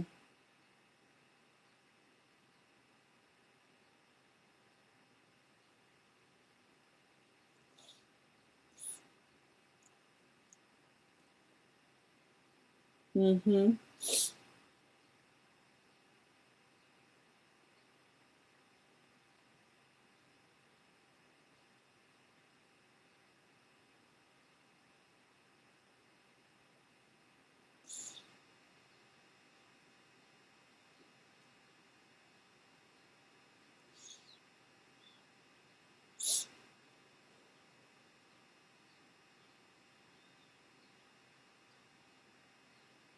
Oh,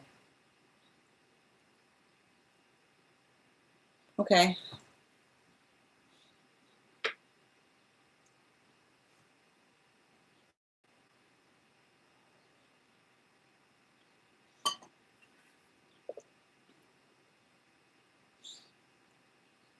Mm-hmm.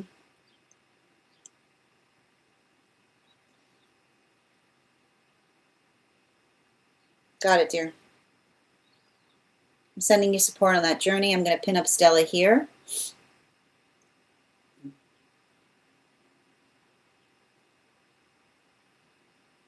Guys, make sure to give Stella some love. Can I get 4 cards, please?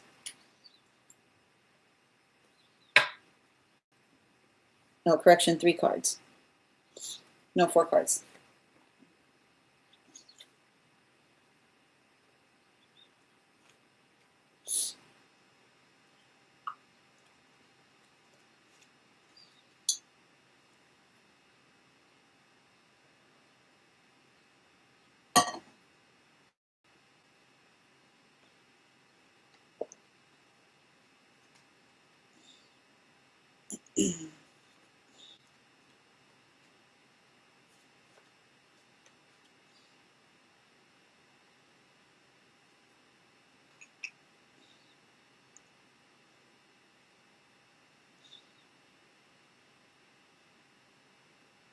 So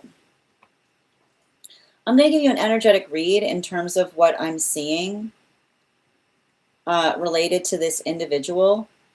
And the thing about it is I feel like you kind of isolated the situation or the difficulty that's potentially happening between you and them with the first word. Everything I want you to recognize that you kind of have to look at through the modality by which they were experiencing things. And that word is shy. So I see somebody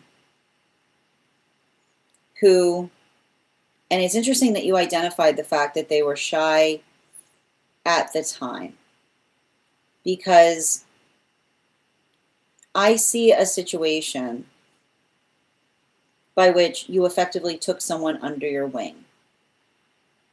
Specifically and particularly because you could tell that they themselves, that you are trying to effectively heal and make them feel more comfortable. right? Now, the thing about shyness is that when we identify shyness, then the shyness that we effectively, the shyness that we bring forth around or within things needs to be identified. And I think that you kind of mentioned the fact that you noticed a quality by which this individual started to reach out less. Or you said that it felt like they weren't honest, or they were acting like it wasn't like that. And you said that whenever you were in a more stable or positive place in your life, they would want to reappear and reconnect or make plans. Now, that is very telling, right? Because what we effectively identify is potentially a circumstance or experience by which you yourself are attenuating to the fact that this individual, right, does not build into a point of energetic consistency as it relates to the state or the nature of the relationship that you are having with them, right? And that circumstance or situation potentially made you feel like there was an energetic imbalance point, right? And what is the imbalance point that we potentially identify here? The imbalance point is, and I want you to kind of ask yourself this, because I think that this is the thing that's important, right? And I feel like it's the only thing about this reading that was effectively left out. In the space by which you identify that you were taking them somewhere, right? Was there a relationship that was cultivated beyond the outside setting of public events? Because everything that you articulate here seems to indicate, and you mentioned this, you said that you met them through horse riding, right? So that is something where, again, you're doing something in a public space.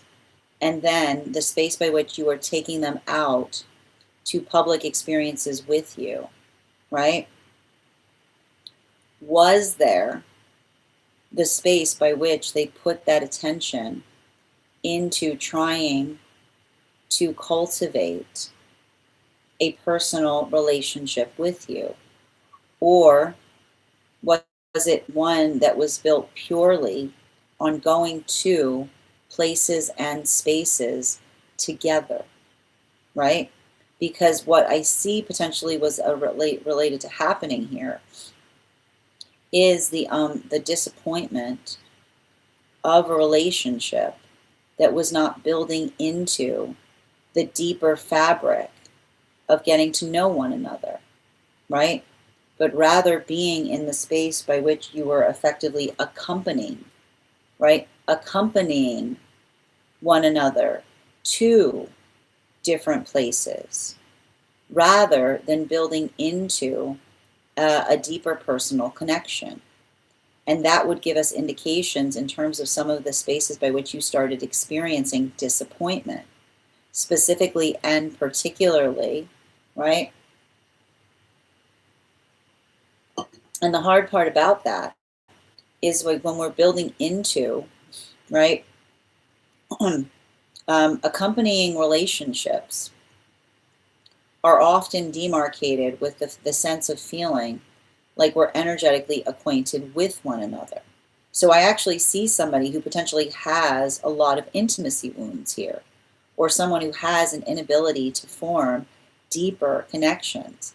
And we see that observed in the space by which you stated that whenever you weren't at your best, I would imagine that there's a correlation between the time by which you weren't feeling your best and you weren't going places to the times when you were feeling more stable and you started to get out more in the observation of them potentially entering back into your life, because it's the relationship that is built more in the space of energetic accompaniment. Now, the problem with a relationship like that here is you clearly both had different manifestation goals. You were looking for true friendship, right?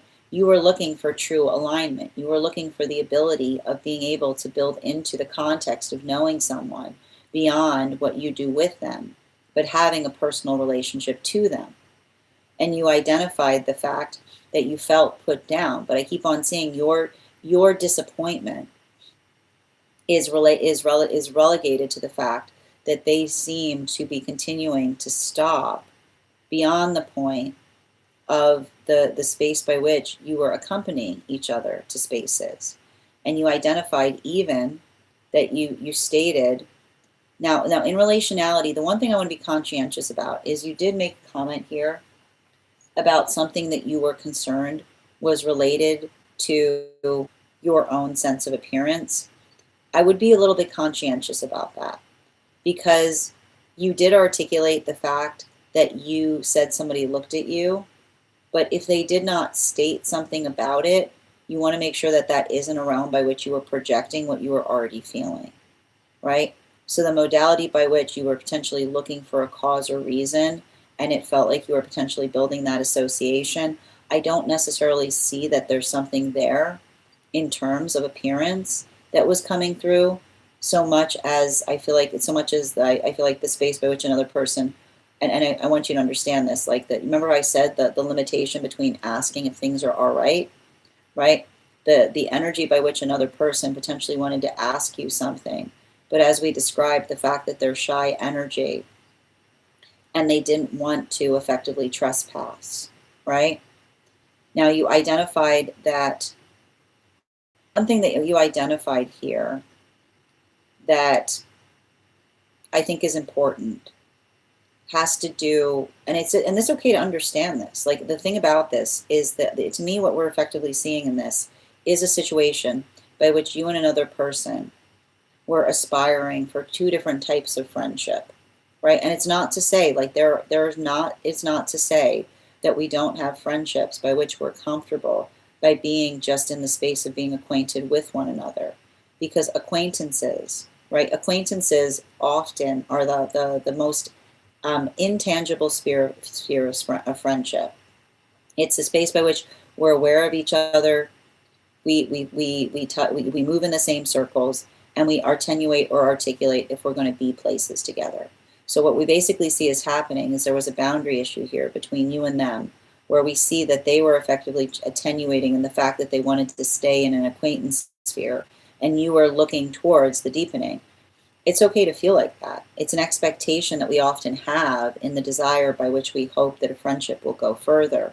The harsh thing here is potentially recognizing that ultimately you and them had different manifestation goals as it relates to the state and nature of that relationship, which was further potentially damaged in the context by which you stated that there was an event by which you went with them somewhere, and then you found out later that they were going somewhere else with someone that you had acquainted them with, which again, in the modality of acquaintances, is normal, but it would also be normal for them to tell you that, which is the space by which they would be extending that invitation to you as well. Bottom of the deck on this reading.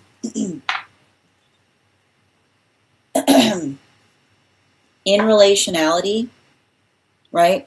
I would not be surprised. I have to describe this. I have a feeling that this is someone who does this with a lot of people in their life. The one thing I'm reading for this energy, I wouldn't be surprised if this is someone that does not have a lot of energy close to them, or is working on healing a deep intimacy wound, because it says to me, right? It says to me what you're effectively seeing there is somebody who has like a strong boundary as it relates to building into, like, they might have some wounds in relationality to friendship that maybe that they themselves are working through, that makes it hard for them to build deeper connections with others. That's not to make it okay, but to give you some kind of clarity here. And I feel like even in the space by which, right, like the space by which you saw, and I feel like the confirmation that you potentially had in that was also articulated in the space by which you said something was happening. And what was their first impression that they said to you? The fact that they identified the fact that they didn't want to get involved, right? Because it says to me that it's re-triggering the wounds that they have.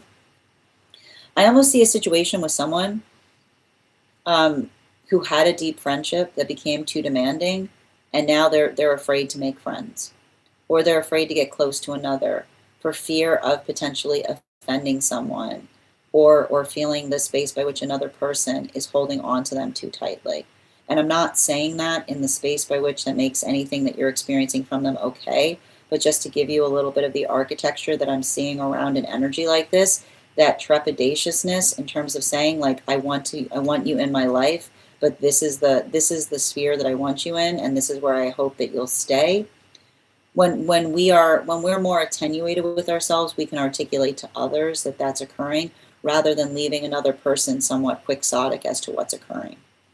Thank you so much for having that reading with me, dear. And if this message connected to you as well, it's very common for those who need these messages to be here to experience them. We are doing personal readings right now. If you would like to get on the list is open. It is 3 cards for a donation of $29 or more.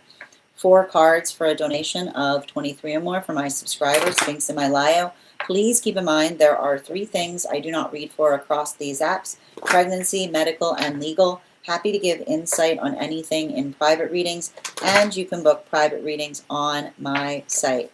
I'm going to take a moment to read over some of the comments that came through as I was reading.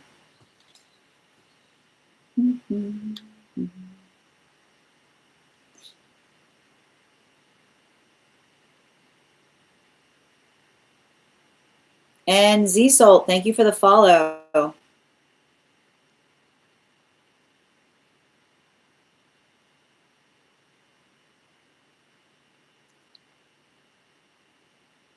Definitely that one. It's a big one for me at the moment. Oh, Kay. Thank you for the help, Kay. Guys, thank Kay for all of their help today.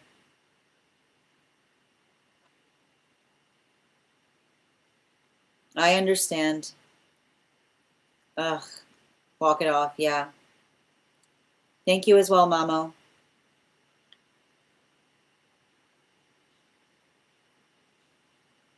And thank you as well. I've been okay. Excellent. Glad to hear it, Nikki. Yeah, one time I said I never went to your home, and they just laughed it off. Yeah, I see somebody. I keep on seeing somebody's in deep recovery over a toxic friendship. That's all I kept on reading there. Somebody who's in deep, deep recovery over an incredibly toxic friendship, which is why I see somebody who, it's not to make anything that you're experiencing from them okay, but to give you a little clarity as to what I was seeing going on there.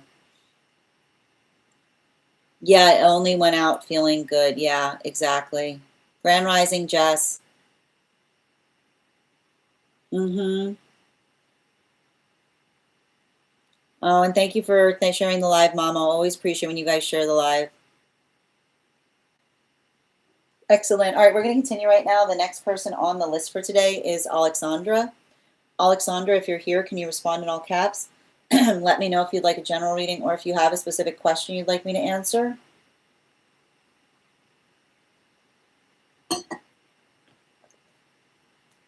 Hi there, dear.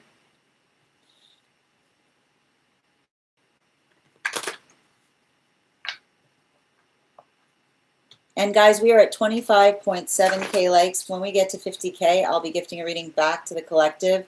So make sure you're tapping that screen and we'll get to 50K in no time.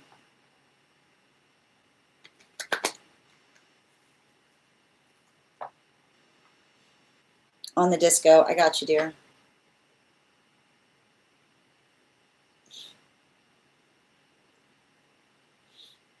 No apologies on length.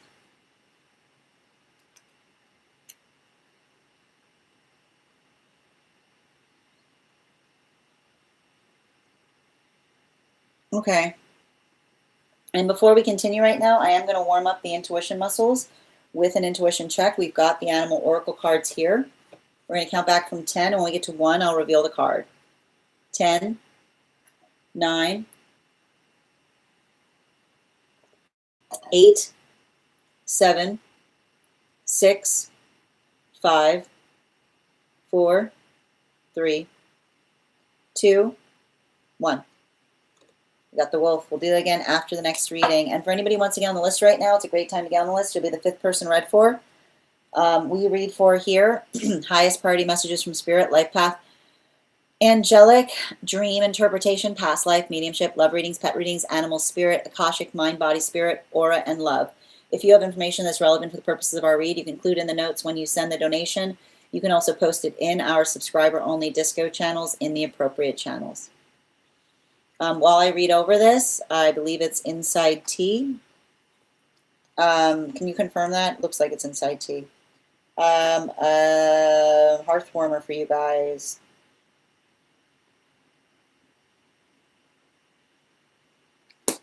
What's a secret about yourself that you're learning to make peace with?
All right, I'm going to pin up Alexandra here. Guys, give Alexandra some love.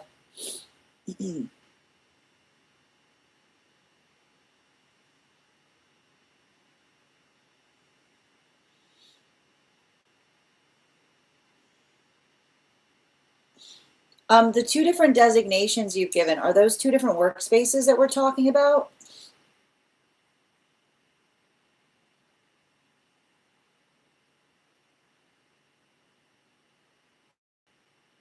Yeah, I got you. 4.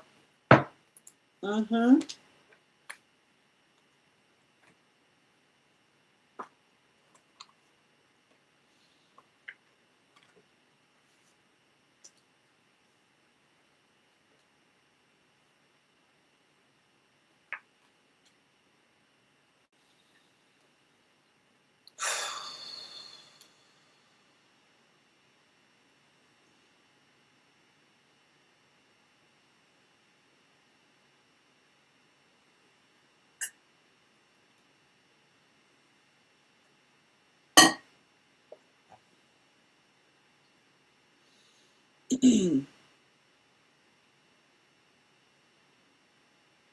All right, let me walk you through what I'm seeing here. So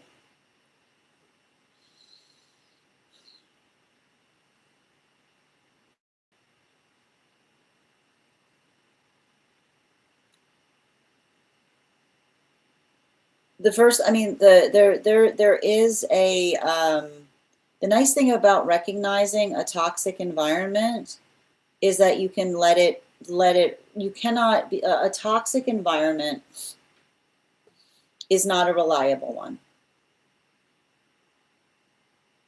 And the fact that another person would articulate the fact that they aspire to make it toxic, like literally somebody articulating and admitting to you that they're like, no, toxicity is the point. let that inform you. And I keep on seeing that that is like that toxicity is identified or articulated. Allow that to inform your energetic choices, because the identification point of of someone articulating, like literally you articulating to someone, you being, you know, this is toxic, and another person saying, like, not even like beating around the bush, being like, you know, I it's meant to be so. I'm literally trying to make it as toxic as possible, right? That observation is your shield. That observation is your shield. And the reason I say that that observation is your shield is because you can utilize it to make choices around it that are more supportive. There's no context by which that can be, that location can be your priority. Because if that is the space, you cannot you cannot find stability in a toxic environment. So just it come to the point of accepting. And it's interesting too, because your guides have some very specific things to say around it, right? Get comfortable with the fact that that will never be the place that you will be comfortable, right? Be comfortable. Don't let that be, like, don't get into the false premise that that's your comfort zone. I keep on saying you have to treat it. You have to treat it like it is something temporary. However, right? Just because something is energetically temporary, and this is where your guide's coming in. Just because something is energetically temporary doesn't mean that you can't do good things there. Right? Just because something is temporary doesn't mean that you can't do good things there, because the ability, right, the observation, I keep on saying what you learn in that location, you're going to take back with you into a better place, right? It's going to become that, let that bad experience cultivate the good one you're creating, right? Let that bad experience cultivate the good one that you're creating. Because, and I don't know why, but I just keep on seeing that your ability, there's something here. Let me just.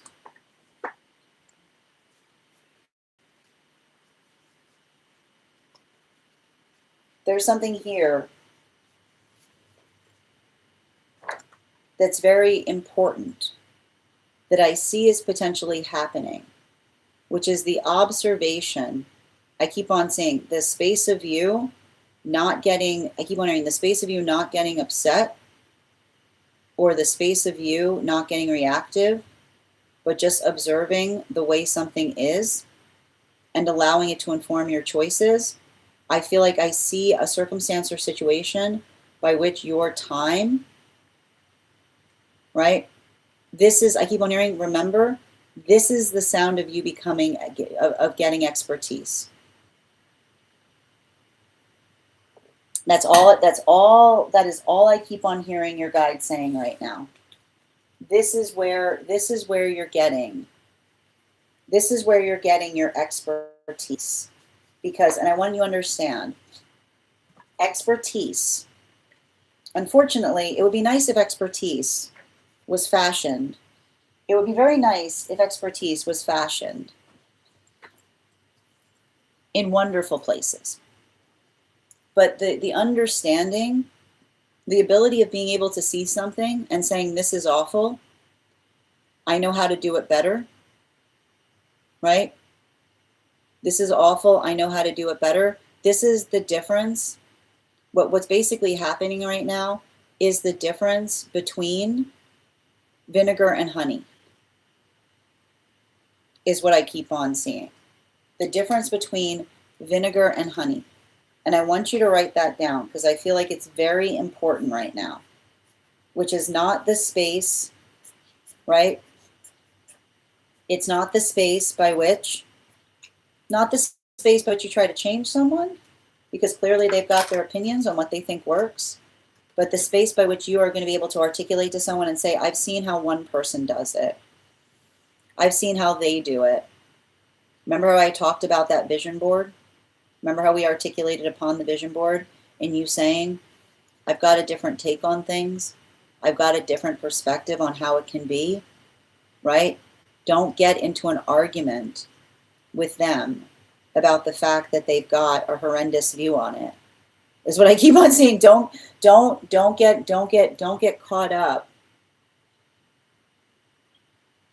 Don't get caught up in trying to clear them of their toxic opinion. Get busy. Don't get in the business of trying to clear their toxic opinion. Get busy proposing what would be more energetically ideal.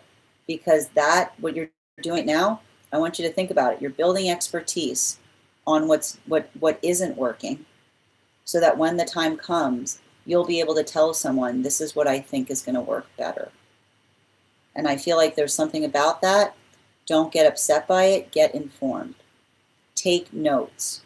Write down experiences. Write down ideas in terms of what's happening and what you would effectively do that you feel would be a better alternative.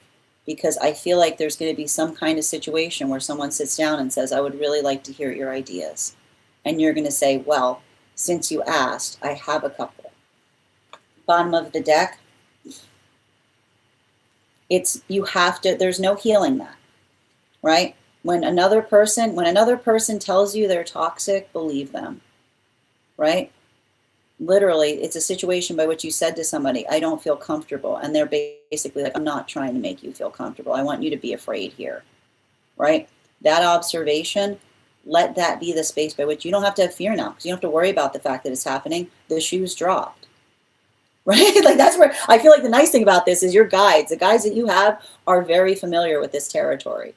The territory, the comfortability of being liberated when the shoe has dropped is the observation by which you don't have to fear something because you know it's actively happening, right? But that also means that you can move fearlessly through it, because the condition by which you experience it is the articulation by which you say, I know it's there, I'm just not necessarily going to be concerned by it. Because the way you're going to navigate that is saying, you're now experiencing something that you know is temporary, right? If they articulate that it's temporary, just say, no, there's no if, it's just temporary. And that's how you heal it. See it as a temporary situation. And that'll help you move through it more effortlessly.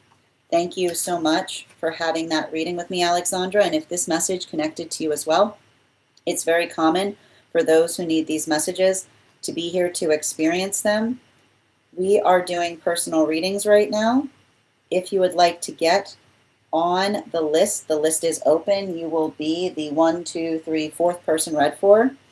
3 cards for a donation of $29 or more. 4 cards for a donation of $23 or more for my subscribers. Links in my bio. Please keep in mind there are 3 things I do not read for across these apps: pregnancy, medical, and legal. Happy to give insight on anything in private readings, and you can book private readings on my site. We're also doing a giveaway. When we get to 50K likes, I will be gifting a reading back to the collective. So make sure you are tapping that screen and you will get to 50K in no time. Sorry, I'm just taking some notes for you on this, Alexandra. Bear with me.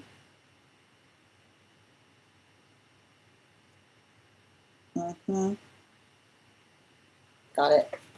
Thank you. All right.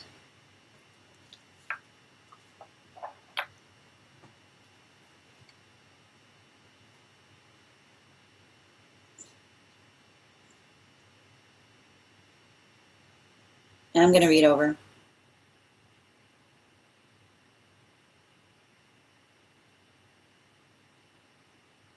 Mm-hmm. Oh, you're improving, you're working, you're healing your relationship to it, Kay. Got it. Both make me anxious. I feel like one is more one is, yeah, one is not as one is very different than the other. Bree, thank you for the follow. No, that, yeah, like that's what I have to point this out. Like that's, if that's the case, that's some dark empath stuff right there. Okay. like that is like that is that like that right there, like that's dark. That's dark. Like there's like, yeah, okay, great, like, okay, like that's done. Like, you're kidding me. Okay, sure, all right, yeah, I know, it's crazy. No, but here's the thing about it, like that's what I'm getting, like, you know what I mean, like, okay, Darth. Jeez. Hi there, Ella. I know. Well, here's the, remember I said, right? The time will come where you might be able to create a better alternative. This is you building expertise in something. Mm-hmm. Oh, really, KJ? Welcome. I hope there's something here that you're finding that is important or significant or helping you. Oh, the clock app's forcing you to find friends. Well, you're in good company here, KJ. Thank you for joining us. That's hilarious. Welcome. And thank you for becoming a fan, dear. Ella, thank you for sharing the live. Always appreciated. Thank you as well, Jess. The list is open. Stella, you've been added to it. I think I just got attached.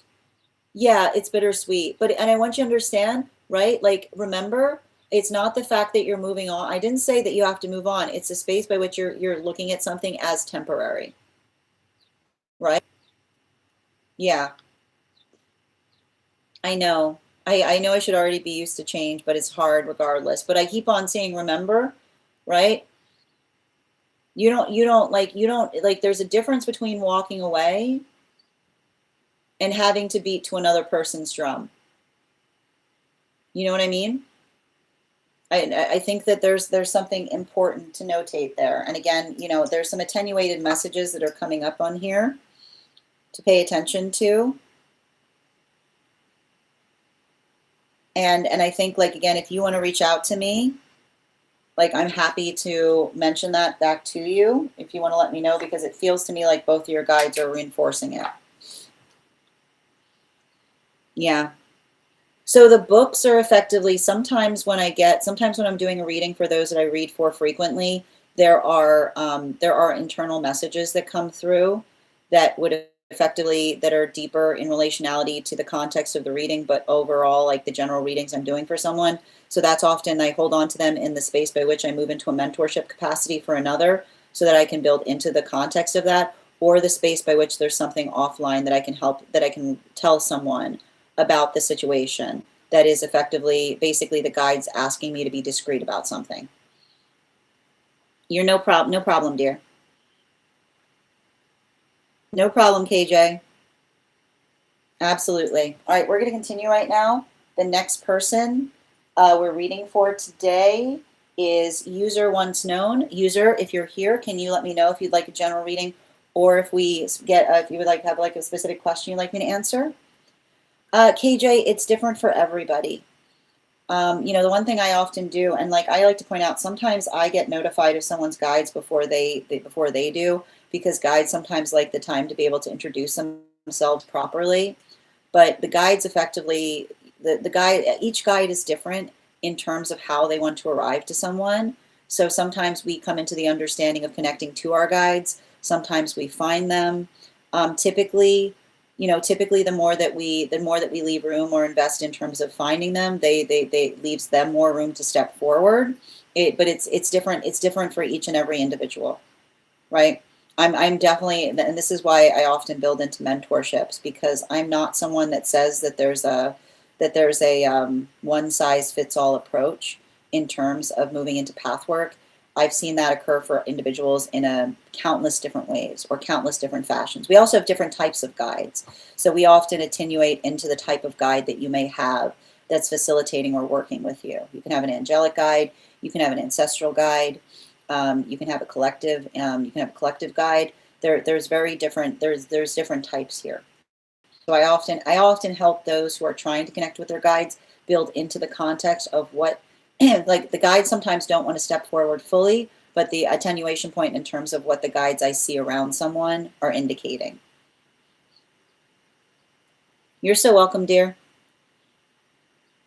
No problem, Alexandra, and sending you so much support on that journey. Yeah, seeing that is why the information I find feels conflicting. It's not, it's just different.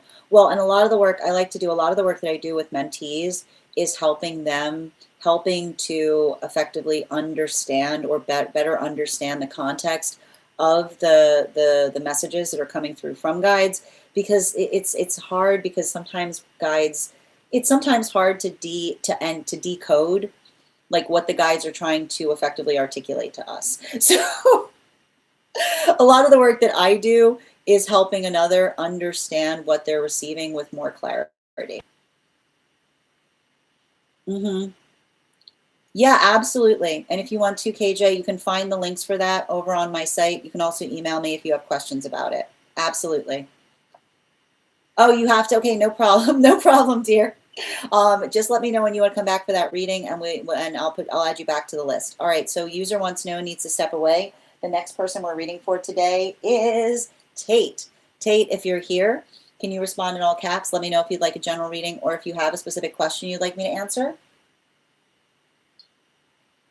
And if anybody else would like to get on the list for today, you will be the 1, 2, 3, 4th person read for. We can absolutely do a love reading. 3 cards for a donation of $29 or more. 4 cards for a donation of $23 or more for my subscribers. Links in my bio. Please keep in mind there are 3 things I don't read for across these apps: pregnancy, medical, and legal. Happy to give insight on anything in private readings, and can book private readings on my site. We're also doing a giveaway on the Clock app when we get to 50K likes. And so make sure you're tapping that screen. We'll get to 50K in no time. Yes, Lindsay, it was a wolf. And if you are joining us over on the place where we keep the videos, your paid membership entitle you to the same benefits that we've stated with the subscribers. So you're also entitled to a free 1-card each day when we do the free subscriber readings. I'd like to offer that over on the place where we keep the photos. I need your help with that, friends. Make sure that you're giving me a follow there. If you're listening, comment followed. I'll give you an affirmation from the guide for the advanced soul. And if you're already following me there, just share the live with 3 individuals and comment share, and I'll be happy to give you one as well. I'm going to pin up Tate here. Before we continue, though, let's warm up those intuition muscles with an intuition check. I've got the animal spirit guide card here. We're going to count back from 10. And when we get to 1, I will reveal the card. 10, 9, 8, 7, 6, 5, 4, 3, 2, 1.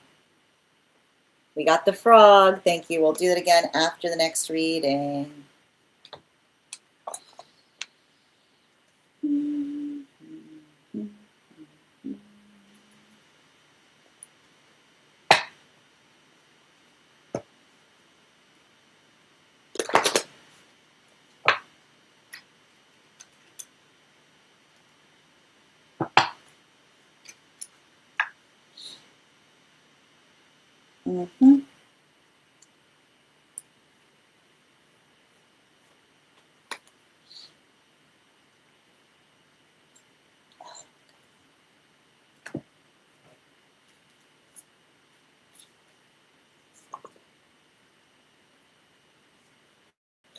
Oh my goodness gracious. Oh, Tate. It's not you. Gosh.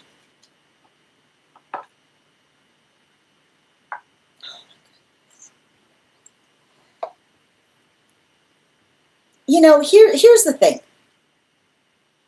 Ugh. And you know this. And I think you recognize this. You know, like,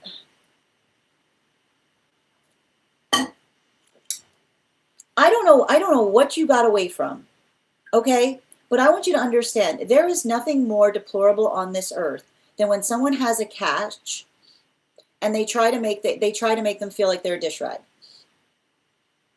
There is nothing more deplorable on this earth than someone who literally knows that they have a catch, and and instead of putting the effort in, they try to make it seem like they have a dish rag. I wish I could tell you that we live in a world where energy understands and recognizes the valuation of understanding, right? The beauty of caring for something in the space by which we identify. You've had some ridiculous energy around you. You had some ridiculous energy that got some ridiculous, I always see it with the archaic energy. I don't know what was going on, man. This archaic energy that says, oh, they're special. I better not let them know.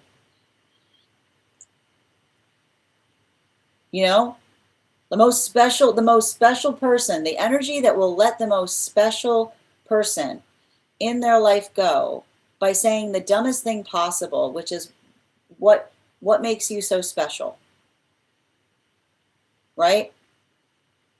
Because they don't realize, right? They don't realize the fact that they've taken bad advice from energy that wants to take, that's been taking things from them their entire life. The energy that does not realize that all you need to do to get anything from another person is, if another person cannot navigate the space where they don't recognize the act of another person devaluing, right? The devaluation that another person will do to take something away from someone that they want.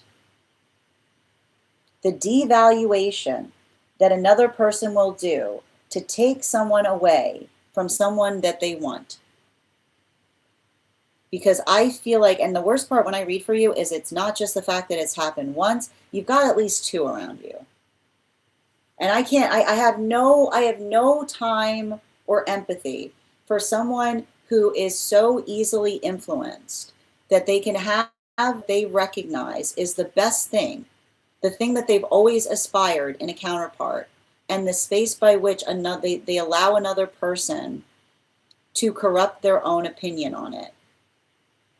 You know, I can't, I have no room for energy like this. I get so frustrated. I get so frustrated when energy is easily influenced, because energy that's easily influenced can never tell the subtle toxicity of another person, and they always have the worst person around them. The person they claim as friend, the person that they claim as friend, that just pads their ego and then rips the best things from them when they're afraid that they're getting too close to someone. That's not a friend, that's a handler. That's not a friend right there. That right there, that person standing beside that person, that's a handler, right? Because that's the energy that goes, if you want them, you better make friends with me first. Because if not, my opinion matters more than their thought, right? That my opinion matters more than their thought. It's so creepy. When you see situation, it's the creepiest thing you'll ever see. It's so creepy. And the hard part about it, I see at least two energies around you like that. And the thing is, when they finally get wind of it, immediate ego death. When they it's almost better when they go their whole life without recognizing it, because the minute they do, like bubble burst, right? But like bubble burst energy. Bubble burst energy. And the hard part about it, I got at least one here around you. Maybe two. And the one thing I want to say, you don't give energy like that any more time. You don't give energy like that any time. Because here's the thing about it, okay? Like what have I done kind of stuff, right? This what have I done when another person, right? When another, and you'll usually know who they are because they always have a story, right? Oh, let me tell you a story. Like they always want to come back. They always come back with a story of how another person turned someone against you. Nobody gets turned. Nobody gets turned against anyone if they've got a spine. I want you to write that down. Nobody gets turned against anyone if they've got a spine. That's what a spine is for. And that's why as soon as I started reading for you, like my neck started throbbing, because it is like the space by which another person tries to come back to us to tell us a story about how they were turned against us. All you hear is, I am spineless. Like, I am spineless. I would like to tell you about the lack of spine that I have. And that person just, like, great, that's great for you. That's great. Right? And I want you to and first of all, the fact that you have to deal with that, like, let that be your confirmation. Be like, okay, great. I'm glad that you're having a moment where you recognize you need to grow a spine, but you do not need to be that. That's why you don't need to take that. You don't need to take another person's apology in the fact that they lacked one. Right? You can say to somebody, I wish you well on that. I'm glad that I was a profound moment in your healing journey to recognize the fact that you need to grow a spine. Like, that's like, this is you, right? They're like, look, I have a spine now. And you're like, great, your spine cost me this. Right? Like, look, they're like, I have a spine now. I'm coming back. Look, I made it myself. And someone being like, this is what your spine cost me. Right? This is what your spine cost me. I'm very happy. And you can be very happy for them, right? I know you're happy for them, but you're like, no, we're fine. Because why? Because that spine cost me a pint of blood. You know what I mean? Like, that spine cost me. That spine that you just created for yourself cost me a pint of blood. So congratulations, we're good, right? Done. And I think that that's really important right now, because the thing is, I see you going through a karmic breakthrough. And the hard part is, and I wish to say that when I see people going through a karmic breakthrough, I wish I could say a karmic breakthrough is like a positive thing, like, oh, goody. Yeah, no, it's not. It's stuff like, usually a karmic breakthrough happens when you're really pissed off. Right? Well, usually the karmic breaks through when something gets to the point of being ridiculous. And I feel like that's really important. And let the ridiculousness, and here's the thing I'll say, don't be getting no ridiculous argument. Let the ridiculousness be the closure. Let the ridiculousness be the closure. Because the hard part about it is, and again, I'm sure you're hearing it like from the rafters, I can't believe I let you go. I can't believe I let you go. I can't believe it. Yeah, I can believe it. I can't believe. They can never, I can't, like, it's not your job. It's not your job. It's not your job to help somebody through their growing pains, especially if you notice that energy was always in love with their own longing. When another person is always saying, I can't believe I let you go, that's often indicative of someone who's in love. And especially if they're in a relationship, especially if they're saying it and they're sitting smack dab in another relationship, let that be your confirmation. If that energy is sitting smack dab in a relationship and they're saying to you, I can't believe I let you go, that energy is in love with one thing and one thing only, and it starts with an L, and it's longing. And if you become the object of another person's longing, it is not beautiful, it's tragic. Especially if you recognize that was what was going on the whole time that you were in a connection with someone. Bottom of the deck. Yeah, let it move, let it serve as confirmation that you're moving in the right direction, and keep moving in that direction. Let it serve as confirmation that you're moving in the right direction, and let the ridiculousness be behind you, not before you. Right? You can say thank you, Thank you. Thank you. Your apology means everything to me. No, when I'm not meeting you. I'm not seeing you. I'm not, nope, not, I would not see you here or there. I would not see you anywhere. let it, let that thank you, no, thank you is a powerful statement to say to somebody. I appreciate you identifying and articulating that you recognize something in hindsight, and let it remain hindsight, right? Hindsight is I appreciate and recognize that you see something in hindsight, and in hindsight, and if in hindsight is what it takes for you to see it clearly, then let hindsight be what you give them, right? If hindsight is what it took for them to see something clearly, then your gift to them is hindsight. Because I keep on seeing the relationship that's for you is going to have foresight. Your key word right now is foresight. The relationship that you're building into, very big planner. Holds on to things with gratitude. Looks towards the future. Is not looking backwards. And I feel like that's what I mean about this karmic closure. You're going to be getting in a relationship with foresight. And foresight does not spend time in hindsight. Thank you so much for having that reading with me. And if this message connected to you as well, it's very common for those who need these messages to be here to experience them.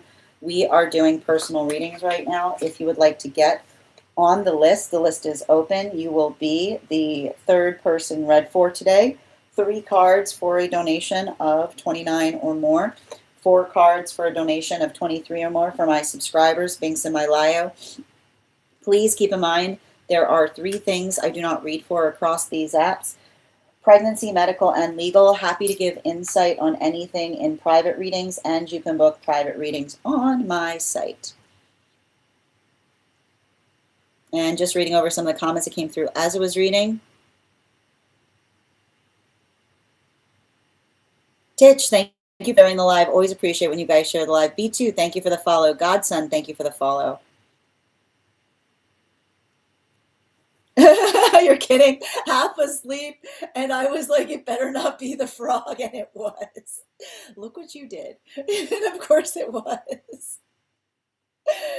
Nikki, at least, here's the thing. Every time it works. Like, every time it works. Amazing. This new algorithm on here this week is annoying. Oh, is it causing issues? If you want to tell me, and if you want to mention it, if Nicole, are you on the, if you can mention it in the TT section of the disco, I can try to bring it up to them. Oh, it idles. That's annoying. I know, it's incredibly heartbreaking. But it's like, yeah, it's paused every now and then. Thank you, Minnie. It's a shame. Oh, that's so weird, Nikki. Nicole, thank you for letting me know.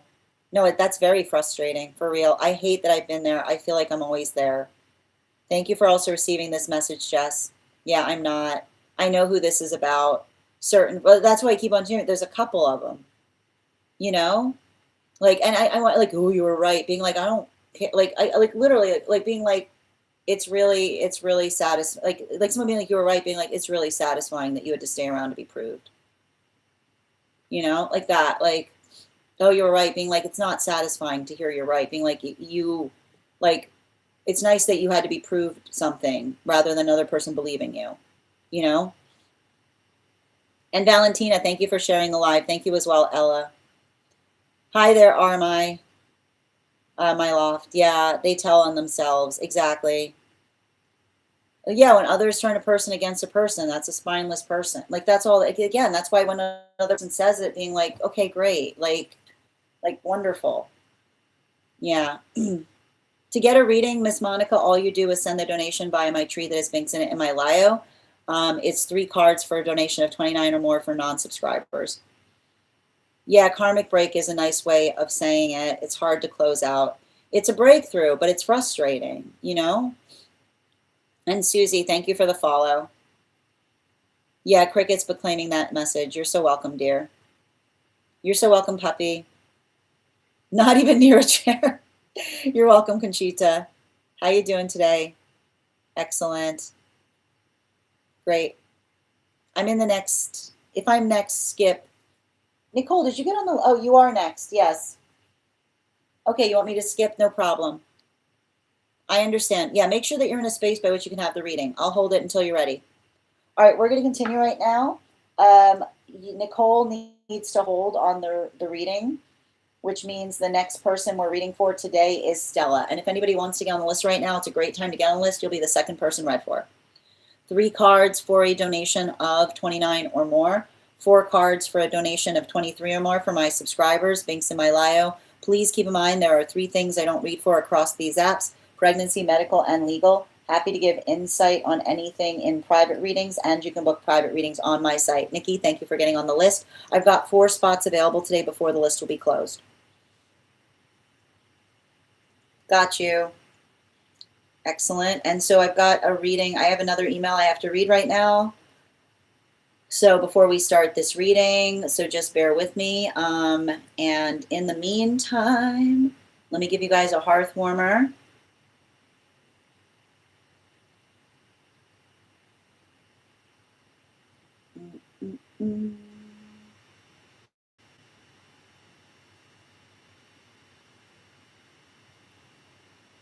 The last one. Thank you. Okay. Excellent. And just bear with me a moment as I read over some of this information. If you have information that you feel is relevant for our reads, include in the notes when you send the donation. You can also post in our subscriber-only Disco channel in the appropriate channels.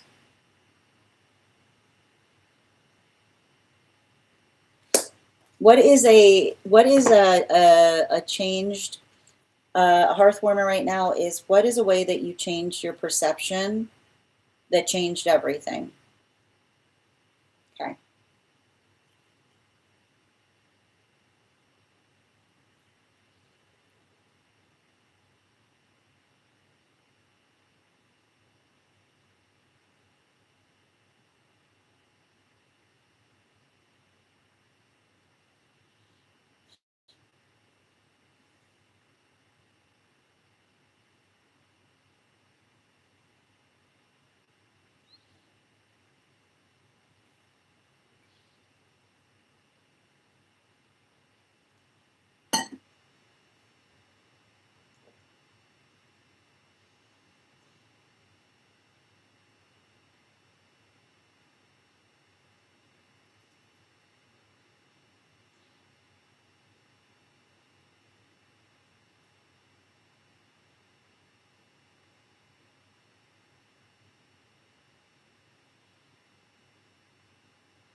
Okay. So I'm just trying to understand what you're seeking in this reading. It sounds like you're trying to get an energetic update on this person. And Marie, thank you for the follow. And Faith, thank you for sharing the live.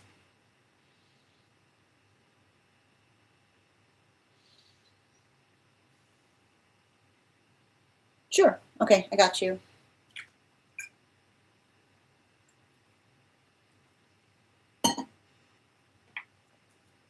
Four cards, please.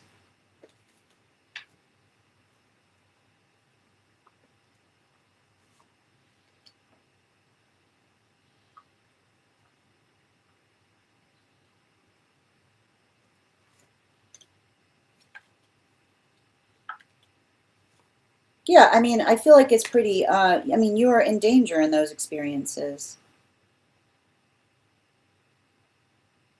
Your body was trying to protect you.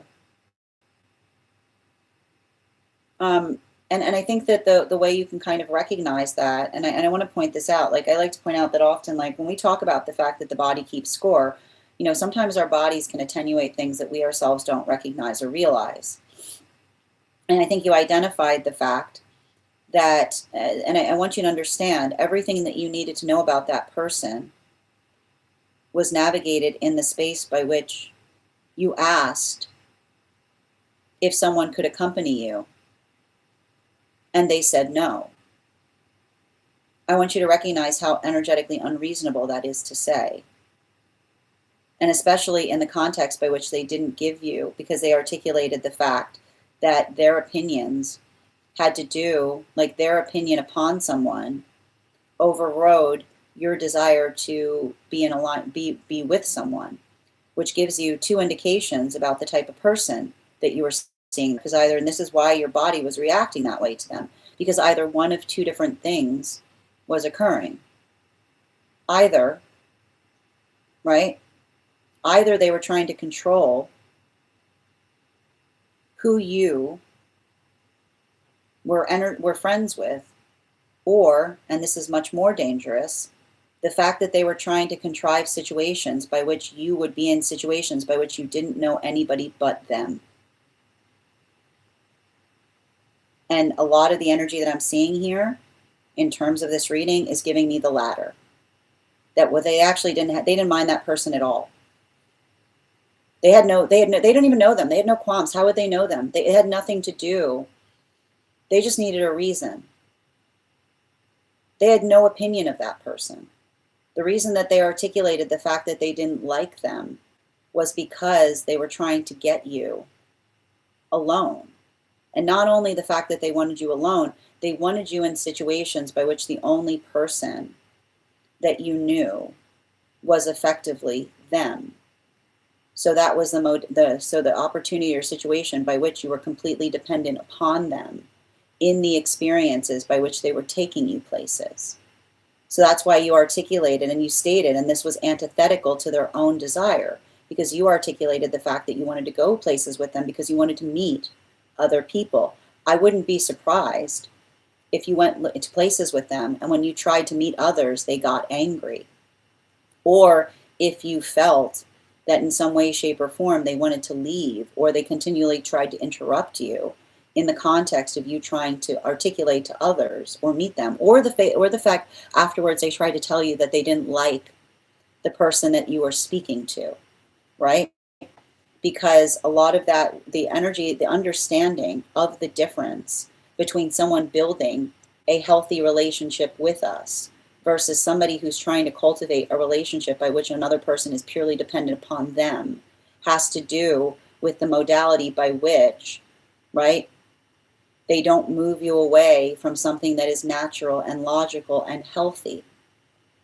And that's why we see the fact that you articulated the fact that you didn't feel at ease anymore. And I wouldn't be surprised if you identified the reason that you didn't feel at ease was if you were having this energy accompany you places.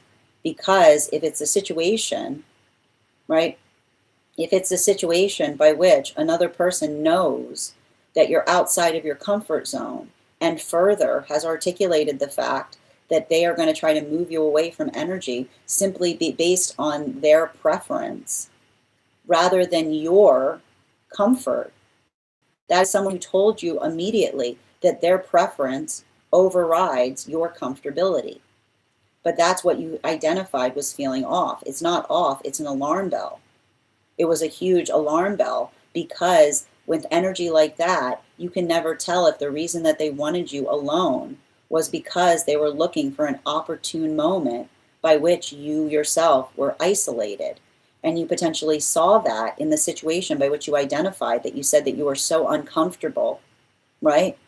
That something was happening to such an extent that you found your body energetically reacting to something.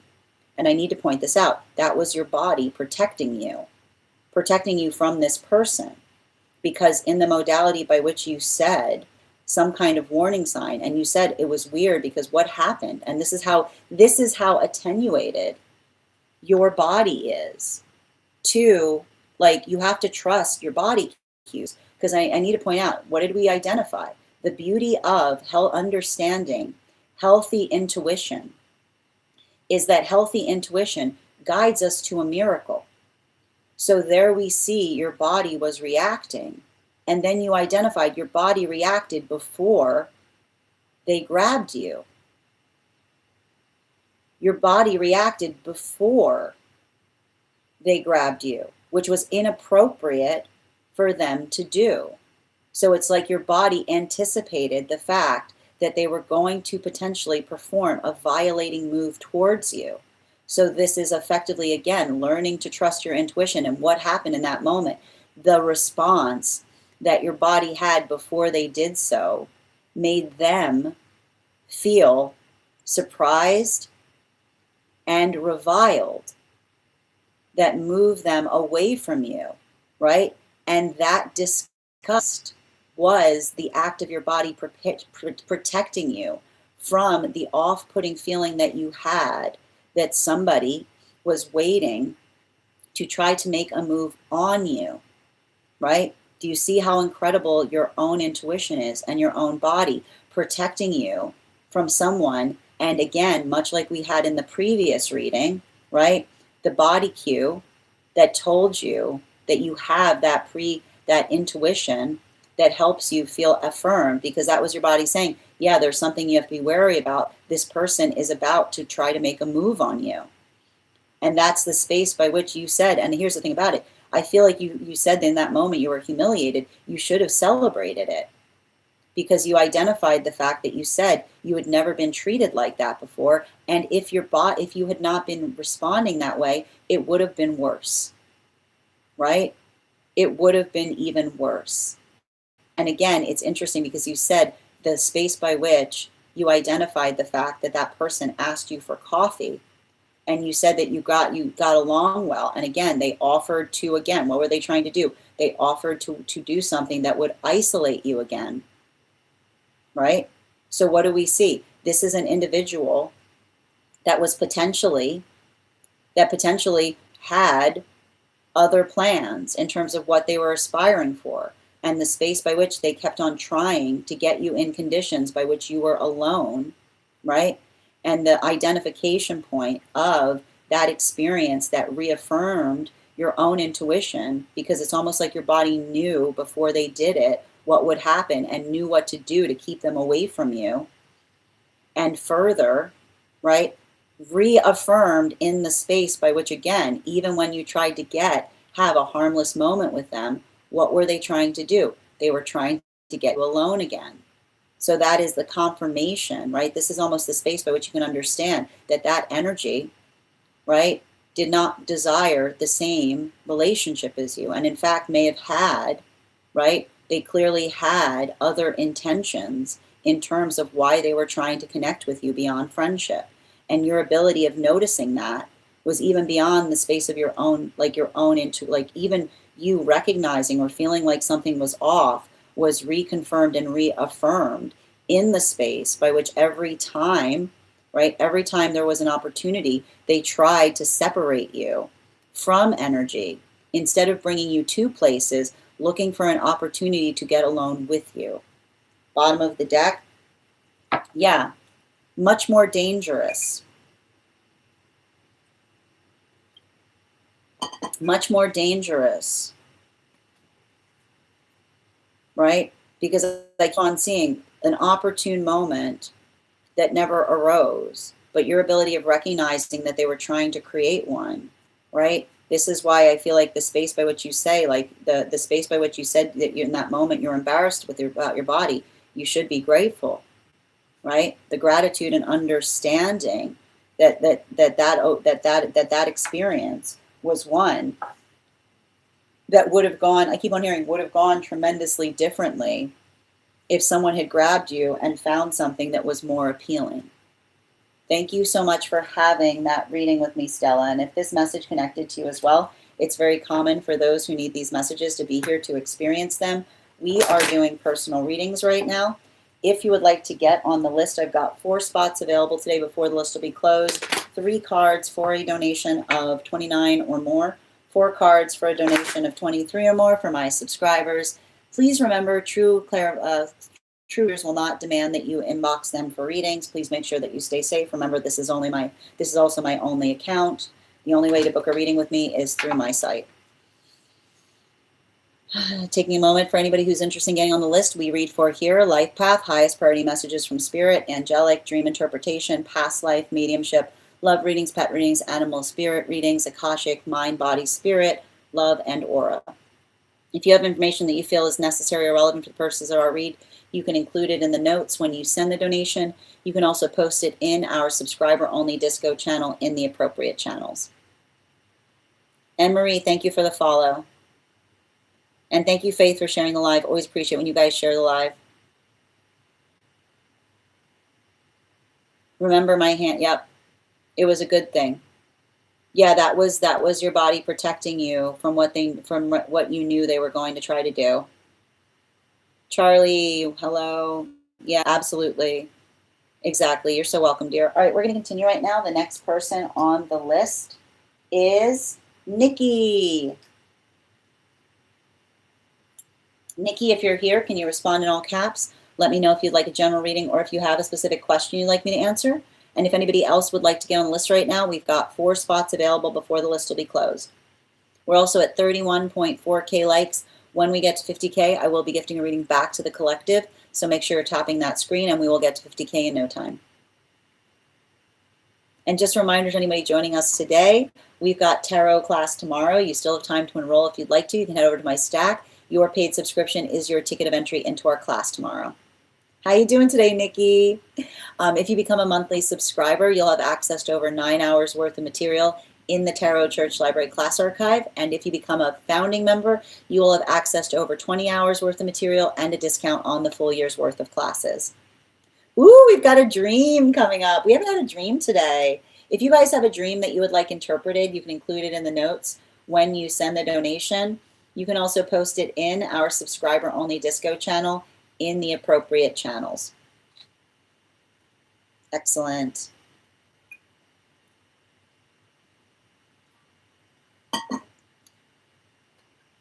And before we continue right now,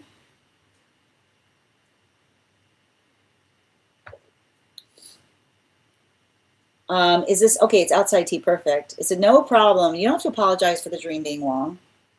Before we continue though, let's warm up those intuition muscles with intuition check. I've got the Animal Spirit Oracle card here. We're going to count back from 10, and when we get to 1, I will reveal the card. 10, 9, 8, 7, 6, 5, 4, 3, 2, 1. We got the Wren. We'll do it again after the next reading. And I'm going to pin you up here. Guys, make sure to give Nikki some love. Nice. And you know what it means when we're doing a dream interpretation? We're going to break out the dream coconut. Excellent. All right, what do we got so far? Outside tea. I arrived by boat at a small contained bay. It felt somewhat Pacific Northwest, but the water was oddly bright, like a vivid aqua blue, and it was sunny and clean. There were shops or office-type buildings along one side and houses on the other. At some point after we got off the boat, I realized there were sharks in the water. It escalated quickly, and they started attacking people randomly, just coming up and eating them. Random note, a guy that was best friends with my ex was there and got eaten. There was also a much larger shark, like a megalodon, circling underneath everything and randomly appearing at the surface. It wasn't really attacking, but it felt like the main threat. I made it across the bay to house where people were upstairs like a party. There was a ladder to get up, but I had my computer, phone, purse, and earpods, but I couldn't carry everything.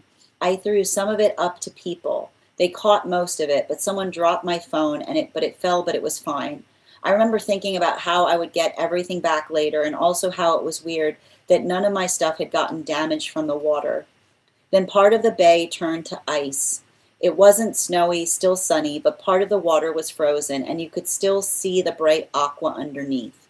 There was a small hole in the ice, and a guy was lying right next to it. When I looked down, I could see I could see the big shark circling below him, and he didn't know. I was trying to decide whether to tell him or not, and then I noticed people inside the hole climbing up out of it. They looked like zombies. That's when I decided I needed to get back to the other side. To get across, I rode on this water lizard-like creature. I remember thinking it was kind of my pet, or that had an affinity towards me, and it seemed to keep the sharks away. I got back to the other side, which felt like an office or classroom connected to my work, and we shut the doors and hid. Then two people came in through the front and said there were angels there to help, and they stayed near the back where everything was happening. At some point, I realized my car was inside the building, and my mom was there too. I remember walking her to her car and her walking to mine, and then realizing, oh no, my car was actually still in the office. She had my key, so I had to get it from her, and also trying to make sure I had all my stuff. Then she drove home, and I was left trying to figure out my car situation. I went back inside, and the zombies still hadn't gotten in yet. Someone opened a side door for me so I could get back in. I eventually got into my car, but when I tried to drive, I couldn't do it properly. My feet felt numb, like I didn't have full control. And I remember calling my mom and telling her I didn't know what was going on, that I was struggling to drive and was having numbness. In the dream, I remember thinking it might be some kind of medical disorder, because in real life, my mom has an autoimmune disease that caused similar symptoms. She had already gone home, and I couldn't really follow. That's where it ended. 4 cards, please.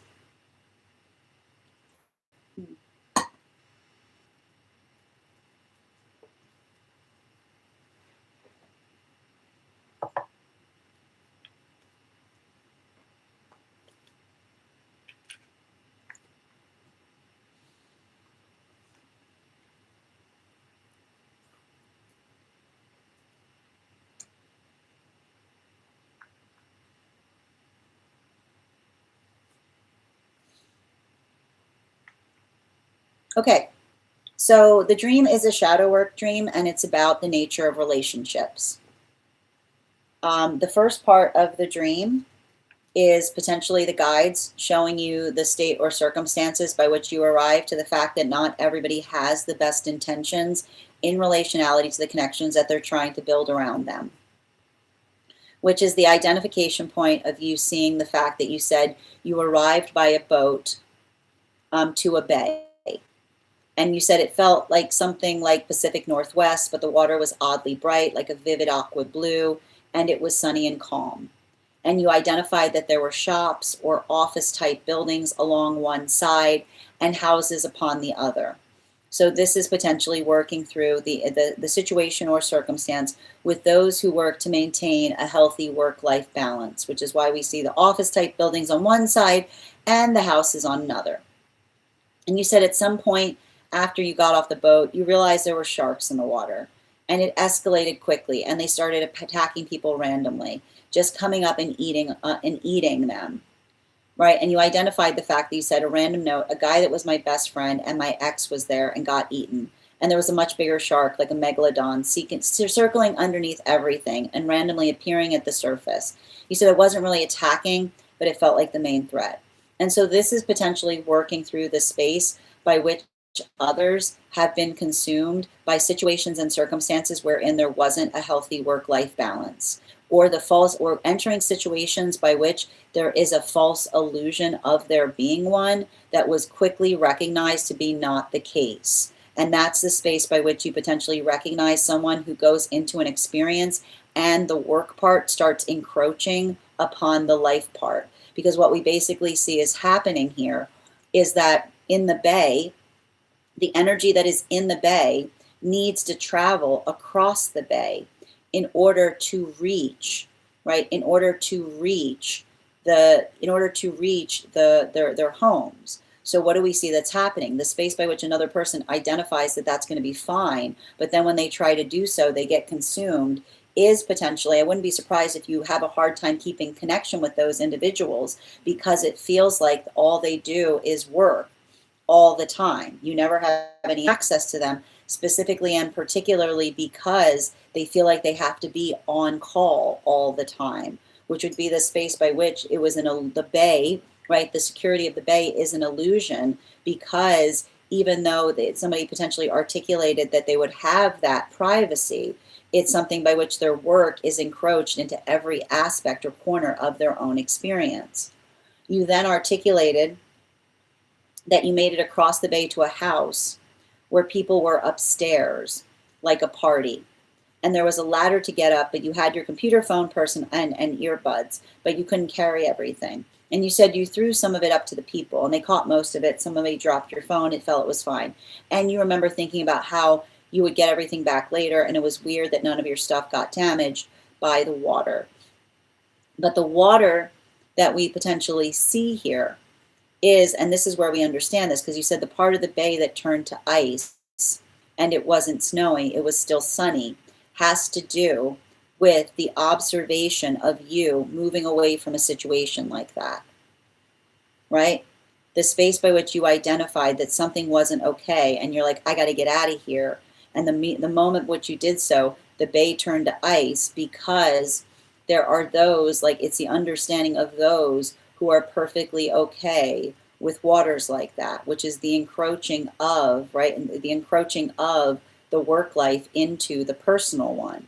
And what happens in situations like that is when you're in a situation where everybody's fine with that encroachment point, then you seem the weird one when you're like, this isn't okay. I just want a moment's peace. So the space by which you were trying to move away from something, it's like something that's reasonable. But then the fact that you saw it was icy was because it's the vibes that go off, right? When you identify that you want a little bit of privacy, right? When energy does not prioritize privacy, they take it personally, which is why the water turned to ice, because it potentially is a situation by which you making a determination of saying this isn't for me, that others took personally, even though it was a personal decision for the self.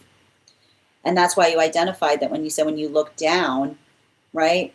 You said it was weird because it was snowy, even though it was still sunny, even though part of the water was frozen, and you could still see it was bright aqua underneath.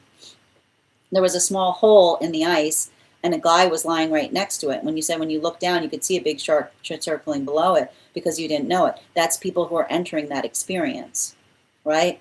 Like the space by which, right, the harmlessness by which another person attenuated, there's nothing to worry about. We have a healthy work balance here, right? There is that unbeknownst bystander that's moving back into a situation that you are now energetically escaping. You then identified the fact that you said you were trying to decide whether to tell him or not, right? Which is the observation of saying like, hey, it's not all it's cracked up to be. But then you said you noticed people inside the hole climbing up out of it, and they looked like zombies. And that's when you decided you needed to get back to the other side. And you said to get across, you rode on this water lizard-like creature, and you remember thinking it was a kind of a pet, and it had an affinity towards you, and it seemed to keep the sharks away. Now that is effectively, and the space by which you identified the energy that looked like zombies is the energy that potentially feels bad, right? The space by which another person leaves a situation like that after they're drained out, right? Like the space by which another person leaves when another person articulates that they have no use for them anymore, and they feel more like a failure, specifically and particularly because they allowed that lack, they allowed a situation. This is what happens when you have a work situation that consumes everything, and you keep giving it more and more until finally you're so depleted you have nothing left, and then they leave you, right? And then because you've made your life your work, there's nothing left for you because you didn't have any balance in your life. So it's a space by which one feels completely drained and abandoned, which is why you saw them as zombies. And that's when you said you needed to get back to the other side, because it was you recognizing that it's important to cultivate a life outside of work, which is why you identified the water lizard-like creature are your interests, your hobbies, right? Your dreams. Like that is your imagination that is leading you to better spaces. And you said you remember thinking it was a kind of pet because it's the space by which you're allowing that creativity to energetically guide you to a safer shore, which is the space by which you understand that that is you creating or cultivating a life that you feel joy within, right? That is the counterpoint to the energy that feels like zombies because they're putting everything into something but not finding any joy in anything. And then you said when you got back to the other side, it felt like an office or a classroom that was connected to your work, because that is you effectively looking for work that nourishes you and teaches you something even as you do it. And you said you shut and you shut it and you shut the doors and hid. And then you said that there were two people that came through the front and said they were angels there to help. And they stayed near the back where everything was happening, right? Because that is you potentially seeing your angelic guides that are articulating the fact of saying that like if there were experiences by which another person said, right, you don't want to work. This is the angelic energy that says, no, we support you in these decisions because you're looking for work that nourishes you, that doesn't drain you. So I wouldn't be surprised right now if you're having a lot of conflict in your life right now in relationality to what it is that you want to do or where it is that you're trying to go. You said at some point you realized that your car was inside a building and that your mother was there too. And you said you remember walking to their car and they were walking to you and you realized, oh no, your car was still in the office. She had the key, so you had to go get it from her. And also trying to make sure you had all your stuff, right? This is a space by which you potentially learned, right? Things that you learned. You learned how to navigate relationships from your parents, which is the space by which you identified that your mother had the keys to the car, right? And then you said that they drove home and you were left trying to figure out the car situation after they gave you the key. So this is a modality by which you're recognizing that this is the inner child healing, where you recognize that a lot of the cues that you take as it navigates social situations, you learned from them, but potentially feeling a little bit like the space that's difficult is sometimes we are taught by others, we're experiencing things that they themselves never had to experience. So the understanding of the fact that somebody might have given you something that worked for them at their time, but the landscape has changed, is the space by which you see the fact they gave you the key, but now there's zombies everywhere, okay? You identified that you went back inside and the zombies still hadn't gotten in yet, but you said someone opened a side door for you so you could get back in. Those were the angels. Don't you remember what you said in the first part? What did the angels say? So the angels basically articulated upon the fact that the angels said, what did the angels say to you? They're going to stay near the back where everything was happening. So the space by which the angels left that door open for you was the angelic intervention that effectively allowed you to get back in. And then you said you got control of the car, but when you tried to drive, you couldn't do it properly. And you said your feet felt numb, like you didn't fully have control. And you remember calling your mom and telling her you didn't know what was going on, but you were struggling to drive because of the numbness. That is the fear that you have of disassociating, right? Disassociating like you see so many other people doing to get over something or get through something, right? The fear of disassociation that makes it okay, right? The anxiety, this is you working through the shadow work of you potentially feeling like you can do something, but you would have to energetically abandon your feelings in the process. So the modality by which you said that you identified that they were home and you couldn't follow is potentially the space by which you're working through the shadow work of the dream, which is the observation of feeling or fearing the shadow work that effectively will get the better of you, or allowing you to feel like the inclination to disassociate instead of feeling one's way through things.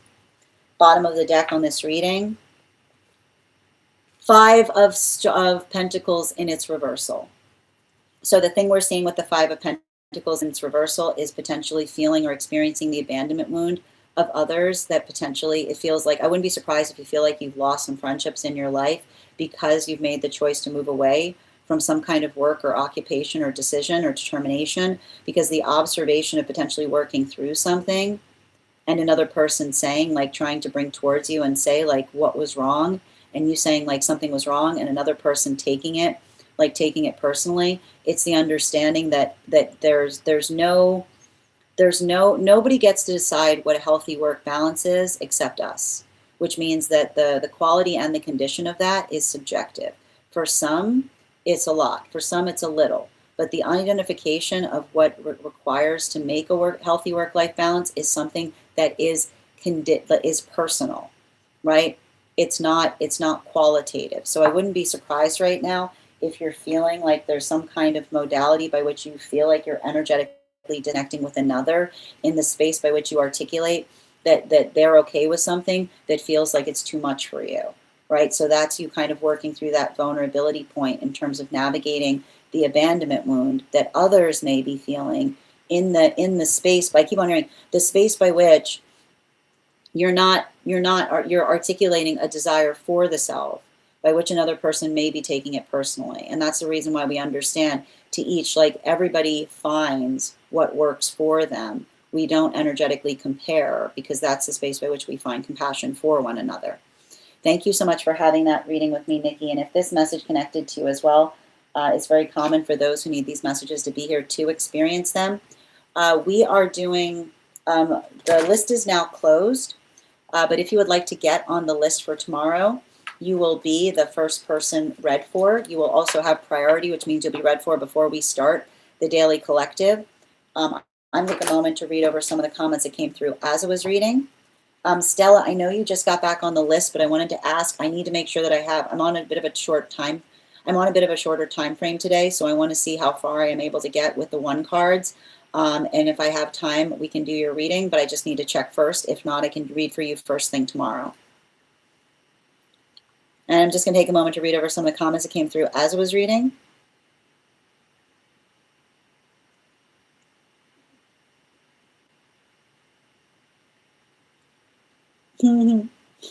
NG, send her. Thank you for the follow.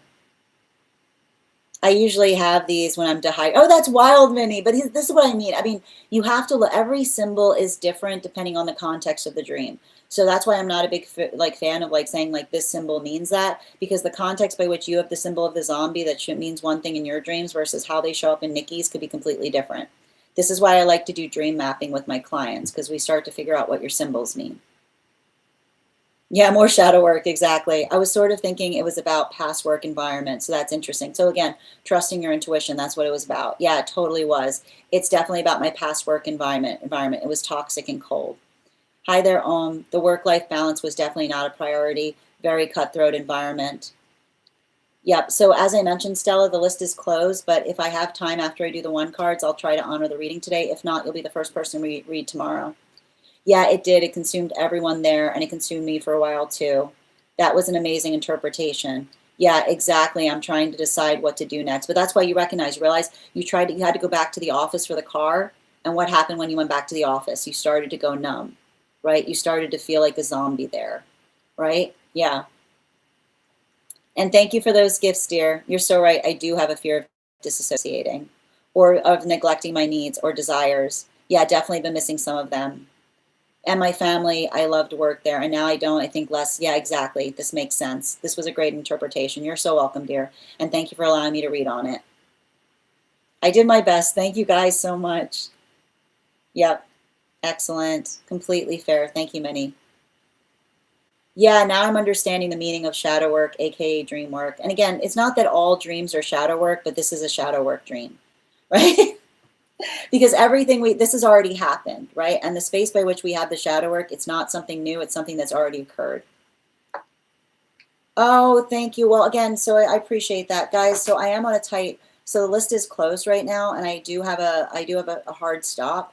So what I'm going to do at this point is we're going to do the 1 cards right now, and if I have time after that, we'll try to get more readings in. But anybody who was not here for the reading, if you weren't here, you'll be added. I can add you to tomorrow's reading. Excellent. All right, perfect. So we are going to get started right now on 1 card readings for superfans.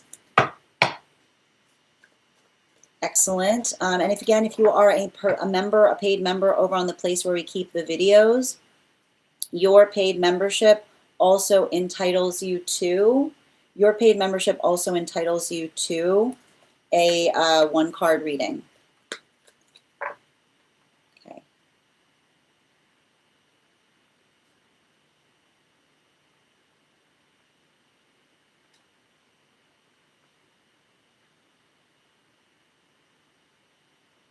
Thank you. I did my best, Minnie.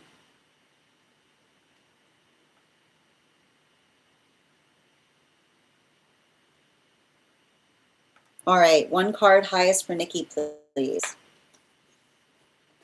I mean, I wouldn't be surprised. I need to point out, I feel like there's something important that you've been navigating. I don't know when your last Saturn return was, But the hard part with Saturn returns is suddenly realizing that our priorities may feel like they're energetically different than those around us. So I feel like there's something about a lot of the work that we see that you're doing right now that it feels very Saturn return related, which is and that's what I meant about not taking it personally but taking it profoundly, because I feel like a lot of the work that we see that you're doing right now is trying to find your soul family or finding those whose priorities are the same as your own. Bottom of the deck on this reading. Yeah, I feel like a lot of that dream was kind of navigating that space because, like you said, it can feel very lonely, or we can feel very out of place as we're doing so. Animal spirit guide. Yeah, but especially with the water dragon, right? The amplification or the observation in relationality to, like, especially with the shadow work in terms of disassociating, right? Like what's lovely about this dream space is like I love the fact that the angelic energy was pointing you in the direction of something that you would feel comfortable with, which is an occupation by which it felt like you were teaching, and that also that felt like you were learning something. So pay attention to that, because I feel like that's the space by which the guides were showing you something that would be potentially what you would identify as a nourishing work environment. 2 cards for Ava on purpose, please. We've got the Knight of Cups, and it's upright with the Page of Swords. So I feel like there's something important there in relationality to helping others. I have to identify there's something about this that identifies helping others. It feels like something related to recovery in some way, because this is saying like you have to be strong in order to recover feelings or to be able to feel feelings. Bottom of the deck. I feel like this is something that you yourself are doing too. I would not be surprised if you've had to navigate situations by which you were hurt via another person disassociating too much or turning towards disassociation instead of working through something. Animal spirit, please. Yeah, the hair energy, right? The hard part about that is often when we're working towards purpose, energy tries, like when we're in a trauma environment, energy will say we're too sensitive, right? We're supposed to be sensitive. Sensitivity is a gift. And when sensitivity is a gift, we go in places where others appreciate our sensitivity for what it is. So make sure that you're honoring your sensitivity. As long as it has a direction attached to it, you're not being overly sensitive about anything. Nicole, highest priority, please. A 4 of Pentacles. This is a continuation of what we saw in the reading I believe we had yesterday, in relationality of understanding and identifying that you're giving another person the tools they need to be able to navigate through situations effectively, right?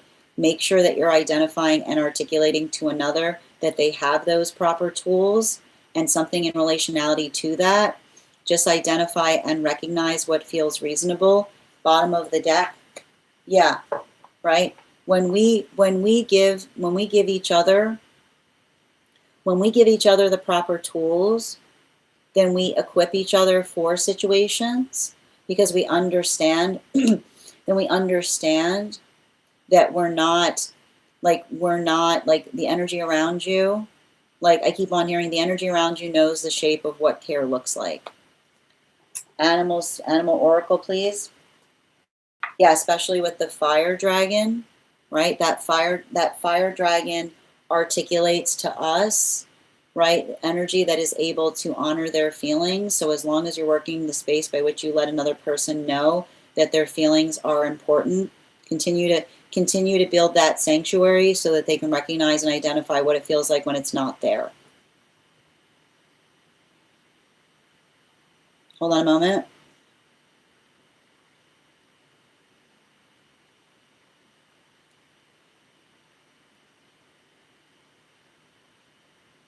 Yes, Stella. At this point, given the timing, if you're comfortable with it, I'd like to ask that we have, like, if you're comfortable with it, we'll have to hold that reading till tomorrow, if it's okay. Highest good for Ella, please.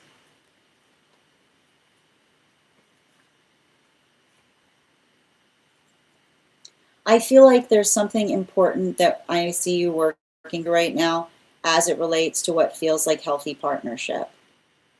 And I keep on getting, healthy partnership is reciprocal. It's the observation of understanding. I keep on hearing, sometimes we do things for each other. Sometimes we do things for each other and we don't owe things to one another, is what I keep on hearing. Bottom of the deck. Yeah, you have to understand, like that, like the hard part is, like that's what it means to be in good energy, right? Like good energy is often the space by which it doesn't, like I want to identify, it's not the space by which another person articulates upon, like there's no, I keep wondering, there's no O in good energy, which is the observation of understanding that we do things for one another because we can, is what I keep on hearing. Animal spirit guide, yeah, especially with the hawk, right? Like it's sometimes hard because when we recognize that we're in trauma environments, it can be hard to receive that type of support, specifically and particularly because we navigate, like we recognize the shape of trauma that articulates. I feel like trauma often indicates that there's no such thing as good. You know what I mean? Like, good does exist, right? And the space by which we recognize that we can be good to one another is how we effectively work to heal things. One card for Kay, highest priority, please. Ace of Cups. I literally see somebody that's trying to do everything they can to protect you, to make the choices that you feel are best, is what I keep on seeing, right? Like, and I feel like there's something that they're trying to articulate to you that they determine, like they determine, I keep wondering, they determine the direction that they go, that they're, I keep wondering, they're not under anyone's duress, or there's not any circumstance or situation by which another person, yeah, like there's that eagle energy, right? Like that's what I keep on seeing, like the observation of someone, right? Like somebody who articulated to another saying, don't you dare, and someone else saying, like, I go where I care to go, is what I keep on hearing. Highest priority for Bridget, please.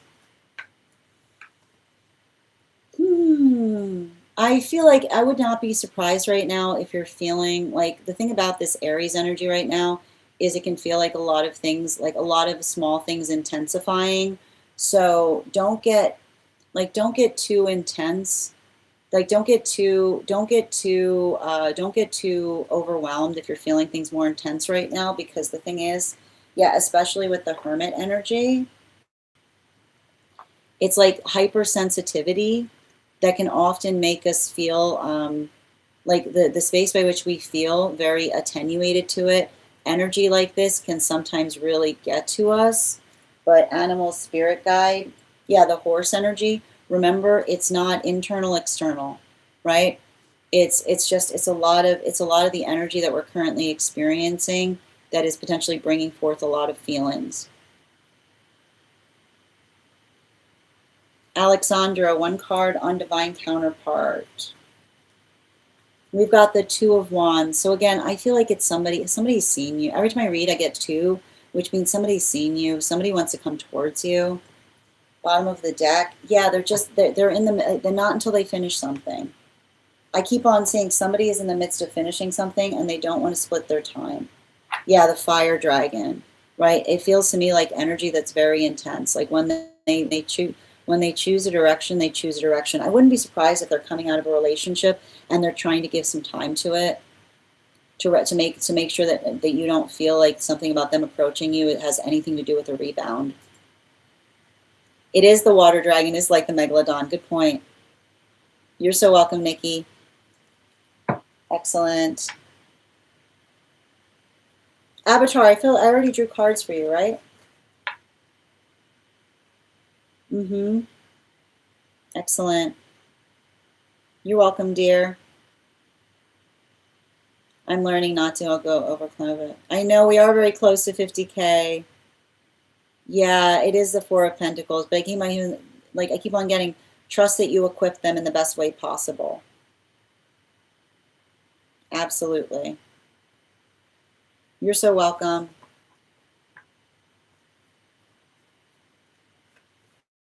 Thank you. Two cards for Avatar, please.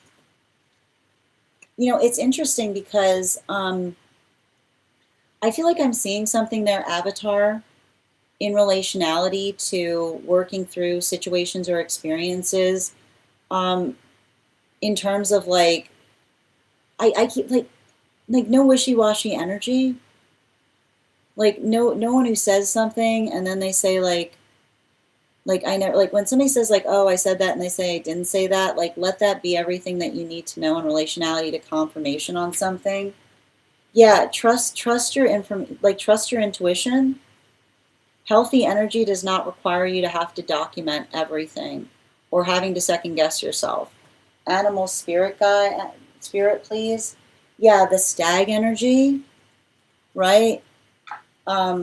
Like recognize or identify energy that recognize, identify having confidence in terms of trusting yourself or like trusting your ability of doing things, right? Anytime there, don't get upset. Every time there's a miscommunication, a new rule is what I keep on getting.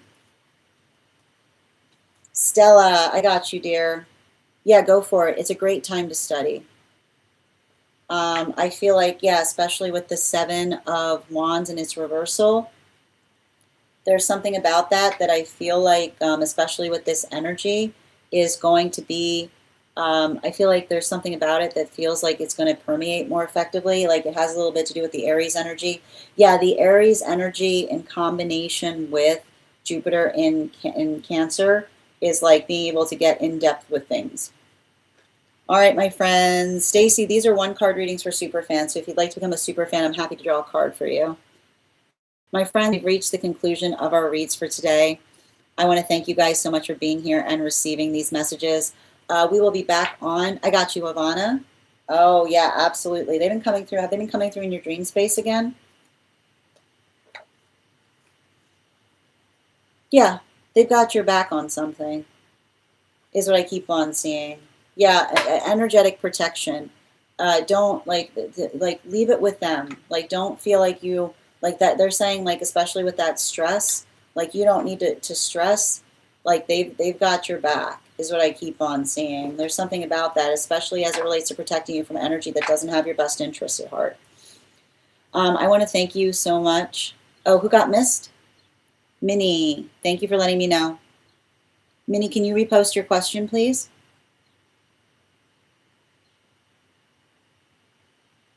I got it. One card on what guides are saying about through work and school for the next few days. Just take it take it, don't get over, don't overwhelm yourself. Just take things as you need to. If it feels overwhelming, break it down into smaller pieces. Don't try to do everything, build that schedule. Animals, Oracle, please. Yeah, the frog energy. If it feels everything is manageable, just break it into smaller pieces.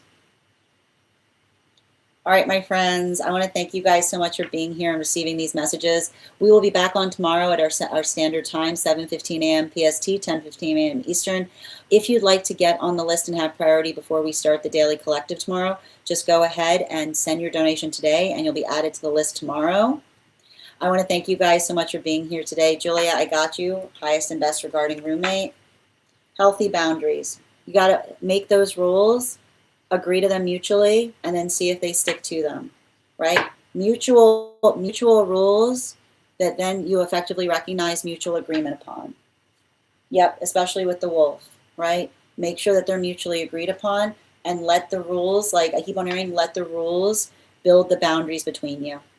My friends, I want to thank you guys so much for being here today and sharing in these messages. Huge thank you. Oh, we got to 50K. Thank you guys. So before we go today, we are going to do a giveaway. Joy T, these are one card readings for super fans. So if you'd like to become a super fan, I'm happy to draw a card for you.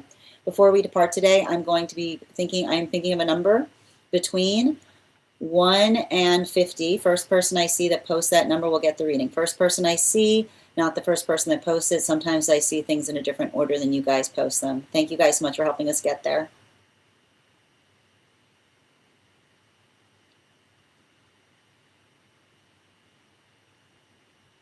Oh, Bridget, you got it. Congratulations, dear. That'll be available to you tomorrow.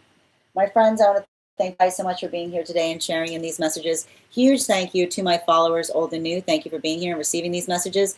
Huge thank you to my followers. Your ongoing support means the absolute world to me.